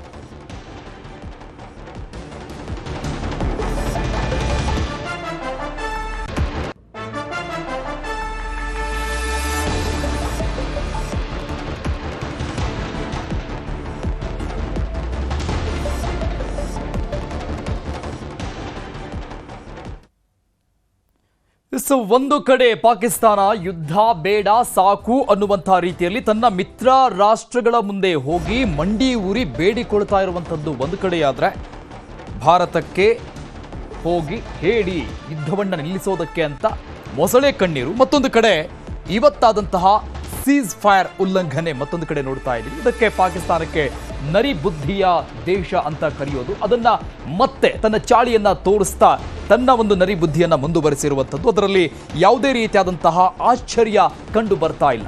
ಪಾಕಿಸ್ತಾನದಿಂದ ಇವತ್ತು ಆದಂತಹ ಈ ಒಂದು ಕದನ ವಿರಾಮದ ಉಲ್ಲಂಘನೆಯ ನಂತರದಲ್ಲಿ ಆದಂತಹ ಆ ಒಂದು ಡ್ರೋನ್ ದಾಳಿ ಅದನ್ನು ಕೂಡ ತಡೆಗಟ್ಟುವಲ್ಲಿ ಭಾರತ ಸೈನ್ಯ ಸಶಕ್ತವಾಗಿದೆ. ಅದಕ್ಕೆ ಕೊಡಬೇಕಾದಂತಹ ತಿರುಗೇಟನ್ನ ಯಥಾಪ್ರಕಾರವಾಗಿ ಇವತ್ತೂ ಕೂಡ ಕೊಟ್ಟಿರುವಂಥದ್ದು. ಇದರ ಬೆನ್ನಲ್ಲೇ ವಿದೇಶಾಂಗ ಸಚಿವಾಲಯದ ಕಾರ್ಯದರ್ಶಿ ವಿಕ್ರಮ್ ಮಿಸ್ರಿ ಕೂಡ ಸಂಬಂಧಪಟ್ಟಂಗೆ ಒಂದು ಸುದ್ದಿಗೋಷ್ಠಿಯನ್ನು ನಡೆಸಿ ಅದರ ಬಗ್ಗೆ ಮಾಹಿತಿಯನ್ನು ಕೊಟ್ಟರು.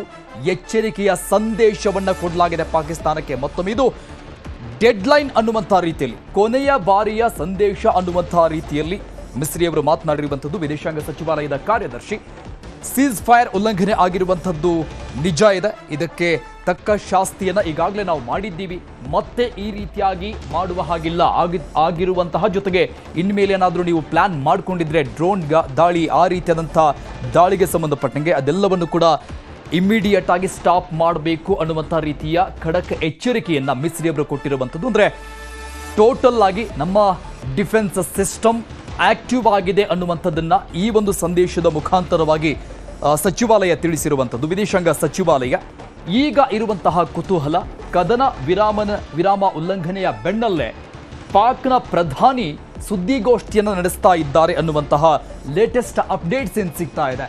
ಆ ಒಂದು ಸುದ್ದಿಗೋಷ್ಠಿಯಲ್ಲಿ ಪಾಕಿಸ್ತಾನದ ಪ್ರಧಾನಿ ಏನನ್ನ ಹೇಳ್ತಾರೆ ಅನ್ನೋದು ಬಹಳಷ್ಟು ಇಂಟ್ರೆಸ್ಟಿಂಗ್ ಆಗಿರುತ್ತೆ. ಇಡೀ ದೇಶದ ಚಿತ್ತ ಆ ಕಡೆ ನೆಟ್ಟಿರುವಂಥದ್ದು ಒಂದು ಕಡೆ, ಯಾವ ವಿಚಾರವನ್ನು ಉಲ್ಲೇಖ ಮಾಡಬಹುದು ಅನ್ನೋದು ಕೂಡ ಗೊತ್ತಾಗಬೇಕು. ಜೊತೆಗೆ ಆ ಬಗ್ಗೆ ಈಗ ಉಲ್ಲಂಘನೆ ಆಗಿರುವಂತಹ ಕದನ ವಿರಾಮ ಉಲ್ಲಂಘನೆ ಆಗಿರುವಂಥದ್ದು ಬಗ್ಗೆ ಏನು ಸ್ಪಷ್ಟನೆಯನ್ನ ಕೊಡುತ್ತೆ ಪಾಕಿಸ್ತಾನ ಅನ್ನೋದು ಕೂಡ ಬಹಳ ಇಂಪಾರ್ಟೆಂಟ್ ಆಗುತ್ತೆ. ಇದನ್ನೂ ಕೂಡ ಸಮರ್ಥನೆಯನ್ನ ಮಾಡಿಕೊಡುತ್ತಾ ಪಾಕಿಸ್ತಾನ ಅನ್ನೋದನ್ನು ಕೂಡ ನೋಡಬೇಕಾಗತ್ತೆ. ಇದೆಲ್ಲದರ ಮಧ್ಯದಲ್ಲೇ ಅಜಿತ್ ಧೋವಲ್ ರಕ್ಷಣಾ ಸಲಹೆಗಾರ ಭದ್ರತಾ ಸಲಹೆಗಾರ ಆಗಿರುವಂತಹ ಅಜಿತ್ ದೋವಲ್ ಅವರು ಚೀನಾ ದೇಶದ ಭದ್ರತಾ ಸಲಹೆಗಾರರ ಜೊತೆಗೆ ಫೋನ್ ಕರೆಯಲ್ಲಿ ಮಾತನಾಡಿದ್ರು ಅನ್ನುವಂತಹ ಒಂದಿಷ್ಟು ಮಾಹಿತಿಗಳು ಕೂಡ ಇದೆ ಇದೆಲ್ಲದರ ಮಧ್ಯದಲ್ಲೇ. ಸೊ ಹಾಗಾಗಿ ಈಗ ಆಗುತ್ತಿರುವಂತಹ ಈ ಎಲ್ಲ ಬೆಳವಣಿಗೆಗಳು ಬಹಳಷ್ಟು ಕುತೂಹಲಕಾರಿ ಬೆಳವಣಿಗೆಗಳು. ಯಾಕಂದ್ರೆ ಇವತ್ತು ಸಂಜೆಯ ಆ ಒಂದು ಸಮಯದಲ್ಲಿ ಎಲ್ಲರೂ ಕೂಡ ಅಂದುಕೊಂಡಿದ್ದು ಸ್ವತಃ ಡೊನಾಲ್ಡ್ ಟ್ರಂಪ್ ಅವರೇ ತಮ್ಮ ಟ್ವಿಟರ್